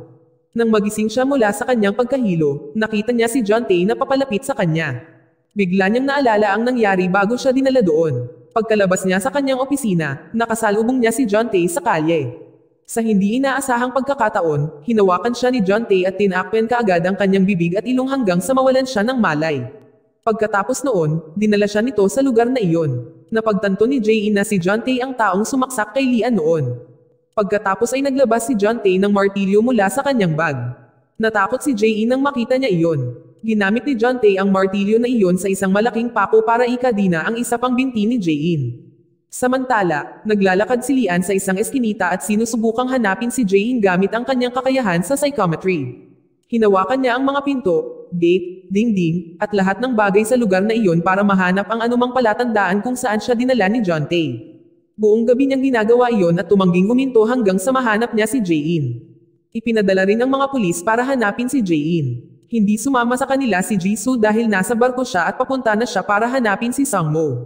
Kaya, masusubaybayan lang niya ang paghahanap na iyon sa pamamagitan ng pakikipag-ugnayan sa kanyang subordinate. Hinarangan ng pulisya ang mga kalsada sa lungsod at sinuri ang lahat ng sasakyang dumaraan. Nasa loob ng isa sa mga kotseng iyon si John Tae. Iniwan niya si Jae-in sa abandonadong gusaling iyon. Pinahinto siya ng mga pulis at tiningnan ang kanyang sasakyan. Matapos wala silang makitang kainahinala doon, hinayaan nila ang lalaking iyon. Hindi nila alam na si John Tae ang kumidnap kay Jae-in dahil hindi nila kilala ang mukha nito. Ngunit pagkaalis ni John Tae, natanggap ng subordinate ni Jisoo ang larawan ni John Tae. Nagulat siya nang makita niya iyon at sinabihan niya ang kanyang mga katrabaho na habulin siya sa lalong madaling panahon. Samantala, si Jae-in ay nagpupumilit na iligtas ang kanyang sarili nang magsimulang punan ng tubig ang kanyang kahon. Sinubukan siyang patayin ni John Tae sa pamamagitan ng paglunod sa kanya. Sinubukan niyang iligtas ang sarili ngunit nakatali at nakakadena ang kanyang mga kamay at paa. Sa kabutihang palad, nakahanap si Lian ng isang clue nang hinawakan niya ang isang pinto ng isang bodega. Sa kanyang paningin, nakita niya si John Tae na dinadala si Jae-in sa isang abandonadong gusali. Nataranta siya nang makitang nakatali si Jae-in sa isang kahon at halos malunod doon. Pagkatapos ay sumugod siya sa lugar na iyon at tinulungan kaagad si Jae-in. Ngunit pagdating niya doon, wala nang malay si Jae-in dahil sa sobrang tagal sa ilalim ng tubig. Tumawag kaagad si Lian ng ambulansya at dinala nila siya sa hospital. Samantala, nabigo ang mga pulis na mahuli si John Tae dahil umalis siya bago sila dumating sa lugar na iyon. Sa hospital, sa wakas ay nagkamalay si Jae-in. Nang imulat niya ang kanyang mga mata, nakita niya si Lian na natutulog sa tabi niya. Mukhang bumubuti na ang kanyang kalagayan kaya nakausap niya si Lian. Ang kanyang relasyon kay Lian ay muling nabuhay dahil sa buong pangyayaring ito. Humingi ng paumanhin si Lian sa kanya at sinabing nalaman niyang hindi ang kanyang ama ang tunay na may gawa ng insidente ng sunog sa kanyang lumang apartment building. Kinabukasan, bumalik si Jisoo sa Seoul at binisita si Jae-in sa hospital. Sinabi niya na sinusubukan pa rin ng mga pulis na hanapin si John Tae sa pamamagitan ng pagsubaybay sa kanyang mga fingerprint na nakita nila sa kanyang kotse. Nagsimulang maunawaan ni Jisoo, Lian, at Jae-in na ang buong kaso na ito ay tungkol talaga sa away ni Sangmo at John Tae. Dahil doon, mahalagang para sa kanila na malaman ang tungkol sa kasaysayan ni Sangmo. Napagpasyahan nilang alamin kung saan nakatira si Sangmo at kung ano ang ginawa niya bago siya tumira sa apartment building na nasunog 13 taon na ang nakararaan. Plano rin nilang hanapin si Yoonju, ang ina ni Sangmo, dahil naisip nila na maipapaliwanag niya ang tungkol sa away ni Sangmo at John Tae.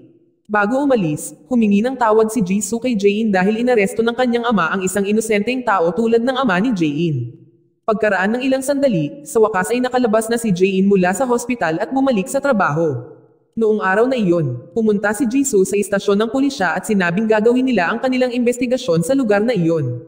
Lumalabas, umalis na siya sa kanyang team at nagpasya na mag-isa niyang imbestigahan ang kaso. Nagpapahinga pa rin si Sangmo sa trabaho at walang ideya si Jisoo kung nasaan siya, kaya wala siyang kakampi sa kanyang pinagtatrabahuan. Si Jae-in at Lian lang ang tumulong sa kanya sa investigasyon ngayon. Nakatanggap si Jisoo ng impormasyon na bago lumipat si Sangmo at ang kanyang ina sa lumang apartment building ni Lian. Madalas silang lumipat mula sa isang lugar patungo sa isa pa. Kaya, noong hapong iyon, nagpasya silang pumunta sa isang address kung saan pinaghihinalaan nila na dating nakatira si Sangmo at ang kanyang ina.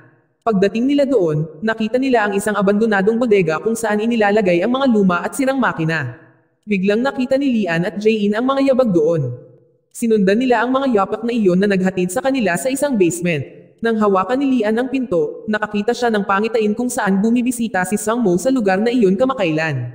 Sa labas ng gusali, nakatanggap si Jisoo ng tawag mula kay Suyon.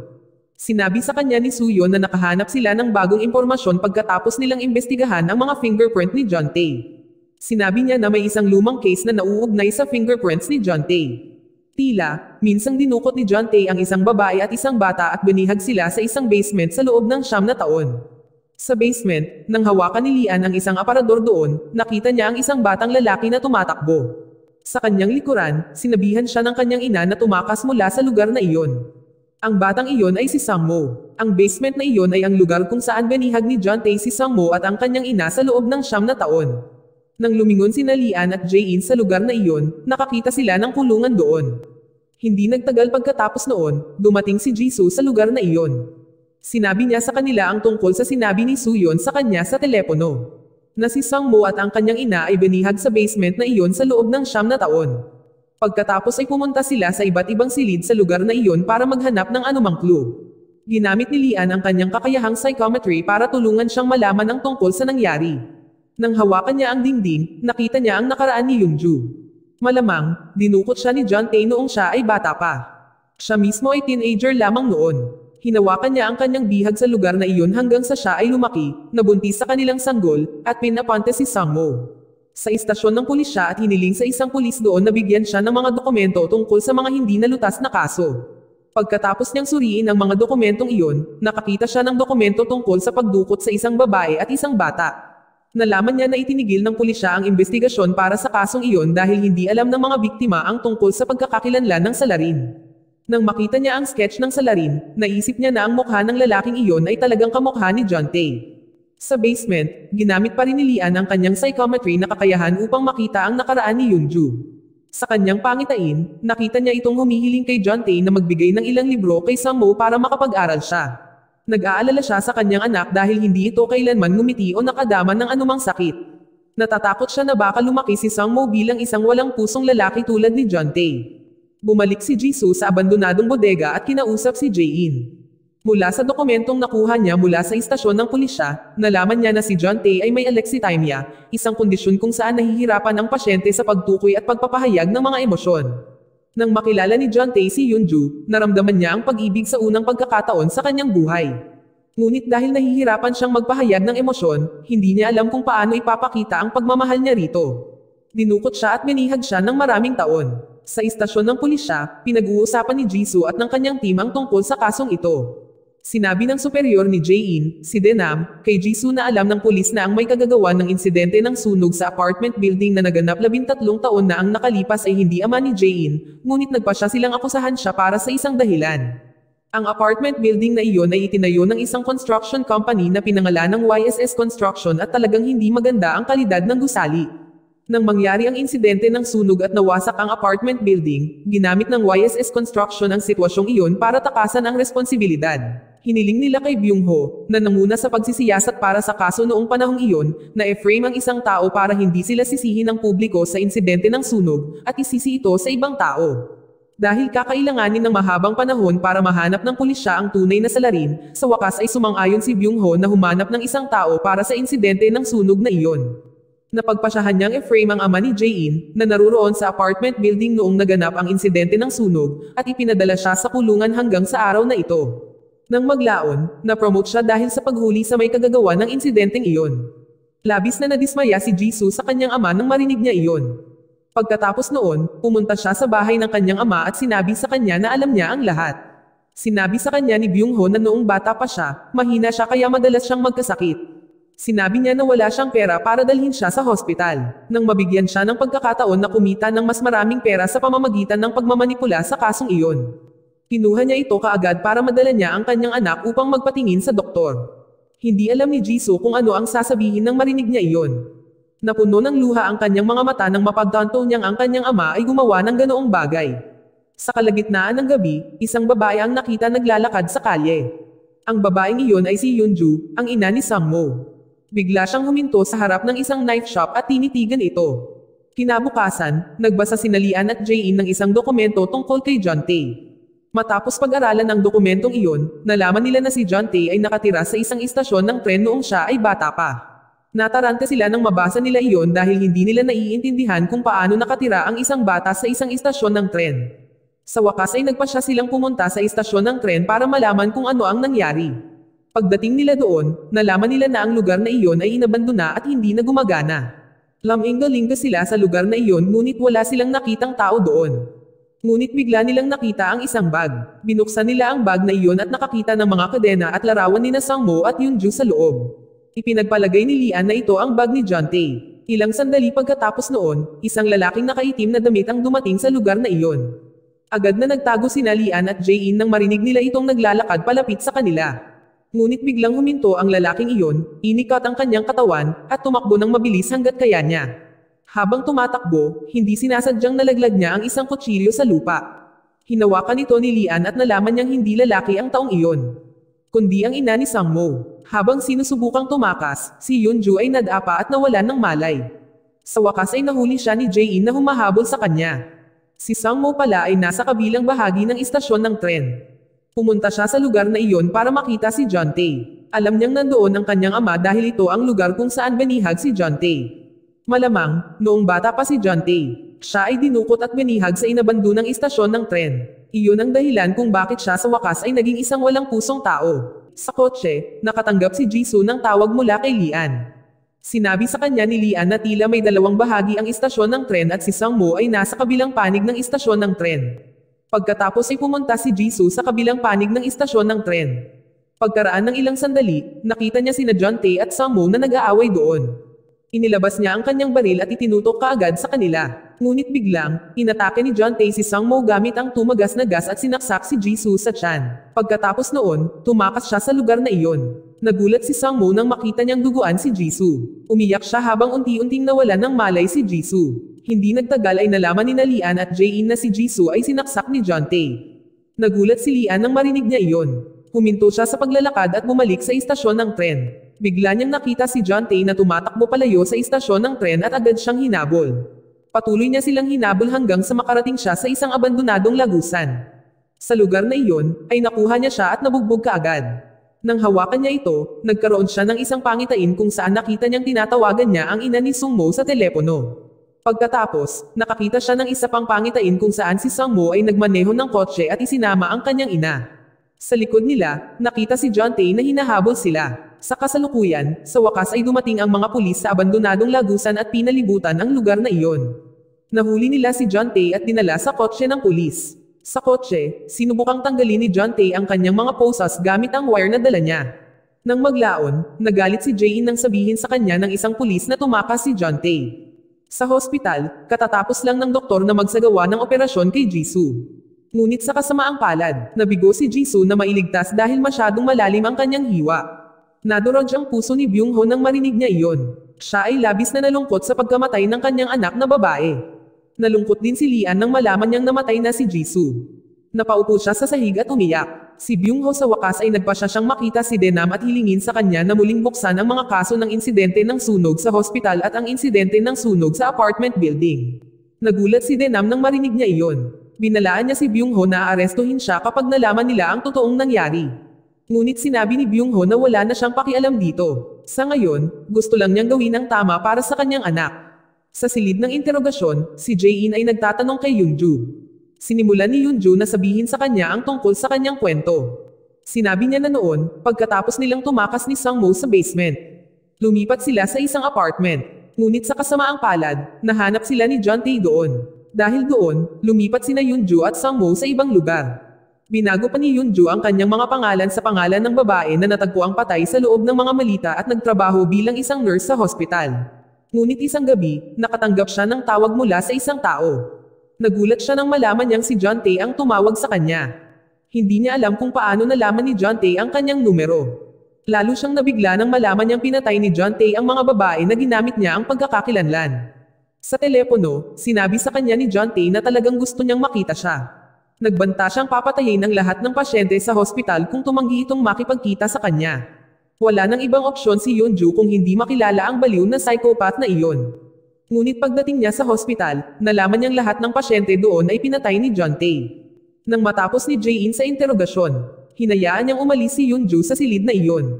Nang hawakan ni Lian ang kamay ni Yunju, nakita niya ang isang pangitain kung saan nakikipag-usap si John Tae kay Yunju. Sinabi sa kanya ni John Tae na ang taong sumunog sa apartment building 13 taon na ang nakalipas ay hindi siya, ngunit si Sangmo. Samantala, si John Tae ay bumisita sa isang lumang gusali pagkatapos niyang makatakas mula sa pulisya. Nasugatan ang kanyang braso dahil nabaril siya ng pulis. Matapos marinig ni Lian ang sinabi ni John Tae sa alaala ni Yoonju, lumabas siya ng gusali upang magpahinga para sa kanyang sarili. Wala siyang ideya kung ano ang dapat niyang gawin pagkatapos niyang malaman na ang kanyang kapatid ang responsable sa insidente ng sunog na ikinamatay ng kanyang mga magulang. Sinubukan siyang pakalmeyan ni Jae-in sa pamamagitan ng pagsasabing maaaring nagsisinungaling si John Tae sa ina ni Sangmo. Ngunit hindi alam ni Lian kung dapat ba siyang maniwala sa kanyang kapatid o sa sinabi ni John Tae. Nagpatuloy sina Lian at Jae-in sa pagsisiyasat sa kasong ito. Hiniling pa ni Jae-in sa matataas na opisyal ng pulisya na tulungan silang lutasin ang kasong ito. Sinabi niya sa kanila kung paano nauugnay sa isa't isa ang insidente ng sunog sa apartment building at ang insidente ng sunog sa hospital at ang isang lalaking nagngangalang John Tae. Idinagdag din niya na si Sangmo, anak ni John Tae, ay maaaring maging responsable sa mga insidenteng iyon. Nagulat ang mga pulis sa silid na iyon nang marinig nila iyon. Pagkatapos noon, nagsimula silang ipagpatuloy ang kanilang pagsisiyasat. Sinuri nila ang lahat ng security camera sa lungsod upang mahanap si Sangmo. Pagkaraan ng ilang sandali, sa wakas ay nakita nila siyang naglalakad sa kalye sa isang lugar. Minarkahan nila ang lahat ng lugar na binisita ni Sangmo ayon sa mga footage ng mga security camera na iyon. Nang bumisita si Sangmo sa isang motel, nagtungo kaagad sina Lian, Jae-in, at Denam sa motel na iyon. Ngunit pagdating nila doon, umalis na si Sangmo sa lugar na iyon. Pagkatapos, ginamit ni Lian ang kanyang kakayahan sa psychometry para subukang hanapin ang kanyang kapatid. Nang hinawakan niya ang isang mesa doon, nakita niya si Sangmo sa silid na iyon. Tiningnan ni Sangmo ang mapa na inilagay niya sa dinding at minarkahan ang ilang lugar doon. Samantala, sinuri ni na Jae-in at Denam ang trash bag para makita ang anumang basurang itinapon ni Sangmo. Nakakita sila ng isang bote ng gamot na itinapon ni Sangmo doon at kinuha ito para imbestigahan mamaya. Pagkatapos, sinabi ni Lian kina Denam at Jae-in ang tungkol sa mga lugar na minarkahan ni Sangmo sa mapa na nakita niya sa kanyang paningin. Napagtanto ni Jae-in na lahat ng mga lugar na iyon ay mga abandonadong gusali. Ipinapalagay nila na gustong pumunta ni Sangmo sa mga lugar na iyon dahil akala niya ay doon nagtatago si John Tae. Pagkatapos nilang mag-usap ng ilang sandali, sa wakas ay nagpasya silang pumunta sa isang abandonadong hospital. Naisip nila na maaaring naroon si John Tae dahil kailangan niya ng gamot para gamutin ang kanyang sugat. Pagdating nila sa abandonadong hospital na iyon, ginamit ni Lian ang kanyang kakayahan sa psychometry para makita kung ano ang nangyari doon. Nang hawakan niya ang pinto, nakita niya si John Tae na bumibisita sa lugar na iyon. Nakapagtataka, naroon din si Sangmo. Nang makita ni Sangmo si John Tae doon, inatake niya ito kaagad at nag-inject ng anesthesia sa kanyang katawan. Pagkatapos noon, isinama niya ang lalaking iyon at umalis sa lugar na iyon. Sinubukan ni Lian, Jae-in, at Denam na hulaan ang lugar kung saan dinala ni Sangmo si John Tae, ngunit wala silang anumang ideya. Kinabukasan, ipinagpatuloy nilang muli ang kanilang pagsisiyasat. Inimbestigahan ni Suyo ng bote ng gamot na itinapon ni Sangmo sa trash bag at nalaman na ito ay pampamanhid. Sinabi niya na sa lahat ng oras na ito ay inuubos ito ni Sangmo. Nagulat si Lian nang marinig iyon. Naisip niya na may alexithymia si Sangmo dahil bihira siyang magpahayag ng anumang emosyon. Pero lumabas, ininom niya ang gamot na iyon para hindi mabasa ni Lian ang kanyang nakaraan. Samantala, binihag ni Sangmo si John Tae sa isang silid. Sa sulok ng kwarto, sinabi ni Sangmo kay John Tae na itago siya doon hanggang sa maging septic ang sugat sa kanyang braso. Ngunit sinabi ni John Tae na walang silbi na subukang pahirapan siya dahil wala siyang nararamdamang sakit. Pagkatapos ay tumayo si Sangmo mula sa kanyang upuan at sinabing pahihirapan niya siya hanggang sa makaramdam siya ng sakit. Pagkatapos noon, dinala niya siya sa banyo at ilang beses niyang nilubog ang kanyang ulo sa bathtub. Natuwa si Sangmo nang makita niyang nagpanik si John Tae dahil nagsimulang sumakit ang respiratory tract niya. Sinabi ni John Tae na nakakaramdam siya ng panik dahil iba ang hirap ng hininga sa karaniwang pananakit. Sa istasyon ng pulisya, iniimbestigahan pa rin ni Jae-in at ng kanyang team ang kasong ito. Biglang dumating si Sangmo sa lugar na iyon. Nagulat si Jae-in, Lian, at lahat ng pulis roon nang makita siya doon. Hindi sila makapaniwala na bumalik si Sangmo sa lugar na iyon. Lumapit sa kanya ang galit na si Lian at sinubukang harapin siya, ngunit mabilis siyang pinutol ni Sangmo sa pagsasabing magbibigay siya ng kanyang pahayag sa araw na iyon at handa siyang tanungin. Pagkatapos ay pumunta sina Jae-in at Sangmo sa interrogation room. Sa panahon ng interogasyon, sinabi ni Sangmo kay Jae-in na nakipag-away siya kay John Tae dahil gusto niyang iligtas ang kanyang ina. Sa lahat ng oras, siya at ang kanyang ina ay palaipat-lipat mula sa isang lugar patungo sa isa pa, dahil gusto nilang tumakas mula kay John Tae. Tinanong siya ni Jae-in kung nasaan si John Tae ngunit tumanggi si Sang-mo na sagutin siya. Pagkatapos, tumayo siya sa kanyang upuan at sinabi na natapos na ang interogasyon. Nagalit at nadismaya si Lian nang makita niya iyon. Hinarap niya si Sang-mo sa hallway at hinawakan ang kamay nito. Sa unang pagkakataon sa kanyang buhay, sa wakas ay nabasa niya ang nakaraan ni Sang-mo dahil huminto si Sang-mo sa pag-inom ng anesthetic.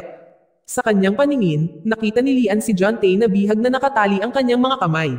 Nagulat si Lian nang makita iyon. Alam niyang dapat arestuhin ang kanyang kapatid dahil sa pagdukot ng isang tao, ngunit wala siyang anumang ebidensya. Kaya, siya at ang kanyang team ay walang nagawa kundi ang pakawalan siya.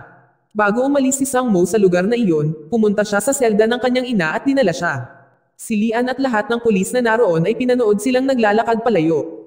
Dinala ni Sang-mo ang kanyang ina sa kanyang apartment. Hindi nagtagal, dumating sina Lian at Jae-in sa lugar na iyon. Nang hawakan ni Lian ang kamay ni Sang-mo, nakakita siya ng ilang gusali sa lungsod. Pagkatapos ay hiniling ni Sang-mo kay Lian na kausapin siya ng personal. Malapit sa parking lot, tinanong ni Lian si Sang-mo tungkol sa kung nasaan si John Tae at kung pinatay niya siya. Ngunit hindi siya sinagot ni Sang-mo. Nagalit si Lian dahil doon. Kaya, sinuntok niya ang kanyang kapatid sa mukha at umalis sa lugar na iyon. Sa kotse, naalala ni Lian ang tungkol sa mga gusaling nakita niya sa alaala ni Sang-mo. Naisip niya na ang mga gusaling iyon ay ang tanawin na nakita ni Sang-mo noong nasa isang lugar siya sa lungsod. Naghinala siya na ang lugar na iyon ay kung saan binihag ni Sang-mo si John Tae. Kinabukasan, nagsimulang hanapin ni Lian at Jae-in ang lugar na iyon. Bumisita sila sa ilang lugar kung saan maaaring makita nila ang mga gusaling nakita ni Sang-mo. Binuksan nila ang mapa at minarkahan ang mga gusali na nakita ni Lian sa kanyang paningin. Pagkatapos, binisita nila ang mga gusaling iyon at pumunta sa mga rooftop para makita kung saan sila makakakuha ng parehong view. Pagkaraan ng ilang sandali, sa wakas ay nakarating sila sa rooftop ng isang gusali kung saan nagkaroon sila ng katulad na tanawin, ngunit naisip ni Lian na hindi pa ito sapat. Biglang, napansin ni Lian ang isang gusali malapit sa lugar na iyon. Sinabi ni Jae-in na iyon ang apartment building kung saan naganap ang insidente ng sunog. Napagtanto ni Jae-in at Lian na si Sang-mo ay nasa apartment building nang tumingin siya sa mga gusaling iyon. Malamang na si Sang-mo ay nasa apartment ng 4 na babae na pinaslang bago naganap ang insidente ng sunog noon. Sa sandaling napagtanto nila iyon, pumunta sila sa apartment na iyon kasama ang iba pang mga pulis. Ni-raid nila ang apartment number 702 at sinuri ang bawat kwarto sa lugar na iyon. Sa wakas ay nahanap nila si John Tae sa isang silid doon. Nakahandusay siyang walang malay dahil sa mga pinsala at pagpapahirap na natamo niya. Ngunit sa kabutihang palad, nabubuhay pa siya. Hindi nagtagal ay pinadala ang medical team sa lugar na iyon at dinala si John Tae sa hospital. Habang papalabas si Lian sa lugar na iyon, aksidente niyang nahawakan ang pinto. Bigla siyang nagkaroon ng pangitain kung saan nakita niya si Sang-mo noong siya ay teenager pa. Sa pagkakataong iyon, alam ni Sang-mo na pupunta si John Tae sa kanilang apartment para isama ang kanyang ina. Dahil doon, hiniling niya ang kanyang ina na umalis muna at kinumbinsi niya na siya na ang bahala kay John Tae. Pagkaalis ng kanyang ina, pumunta siya sa apartment number 702. Ang mga babae sa apartment na iyon ay magkasamang nagtiti at inimbitahan nila si Yoonju na sumama sa kanila. Ngunit sinabi ni Sang-mo na hindi makakapunta ang kanyang ina kaya pumunta siya roon para kumatawan sa kanya.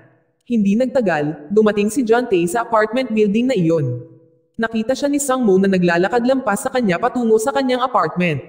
Ngunit nang dumating si John Tae sa apartment ni Sang-mo, hindi niya nakita si Yoonju doon. Pagkatapos ay iniwan niya ang kanyang malita doon at umalis sa lugar na iyon. Nang maramdaman ni Sang-mo na ligtas na ang sitwasyon, bumalik siya sa kanyang apartment at nakita ang malita na iniwan ni John Tae doon. Binuksan niya ang maletang iyon at nakita niya ang isang nasunog na katawan, ilang lighter, at isang kutsilyo sa loob. Nakakita rin siya ng wallet at nakita ang identity card ni Yoonju sa wallet na iyon. Napagtanto ni Sang-mo na plano ni John Tae na dukutin si Yoonju at sunugin ang apartment building na iyon. Inihanda niya ang nasunog na bangkay at ang identity card ni Yoonju para mapagkamalan ng pulis na si Yoonju ang babaeng nasa malita noong imbestigahan nila ang insidente ng sunog sa lugar na iyon. Kapag naisip ng pulis na si Yoonju ay namatay na, hindi na nila siya hahanapin pa. Sa sandaling napagtanto ni Sang-mo ang tungkol sa plano ng kanyang ama. Bumalik siya sa apartment number 702 at pinatay ang lahat ng babae doon.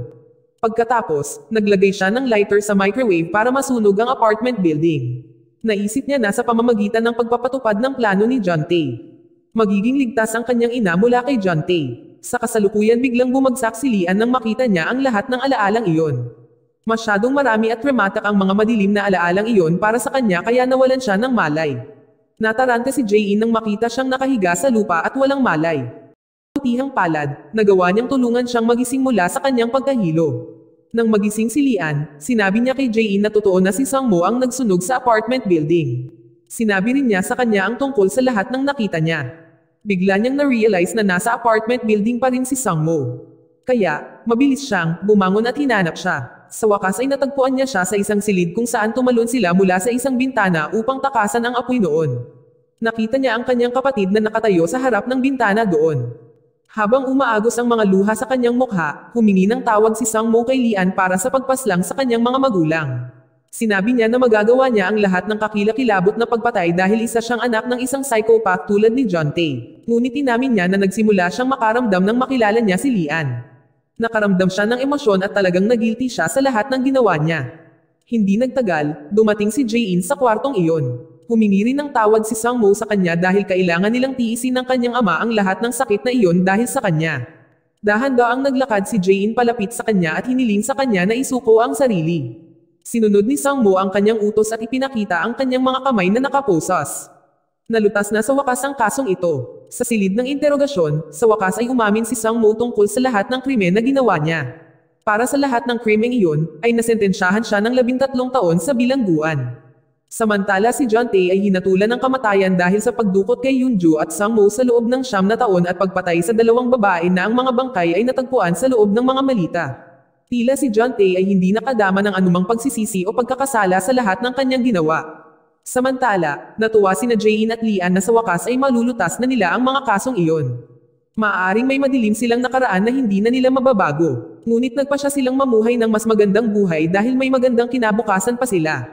Dito nagtatapos ang serye. Salamat sa panonood kaibigan.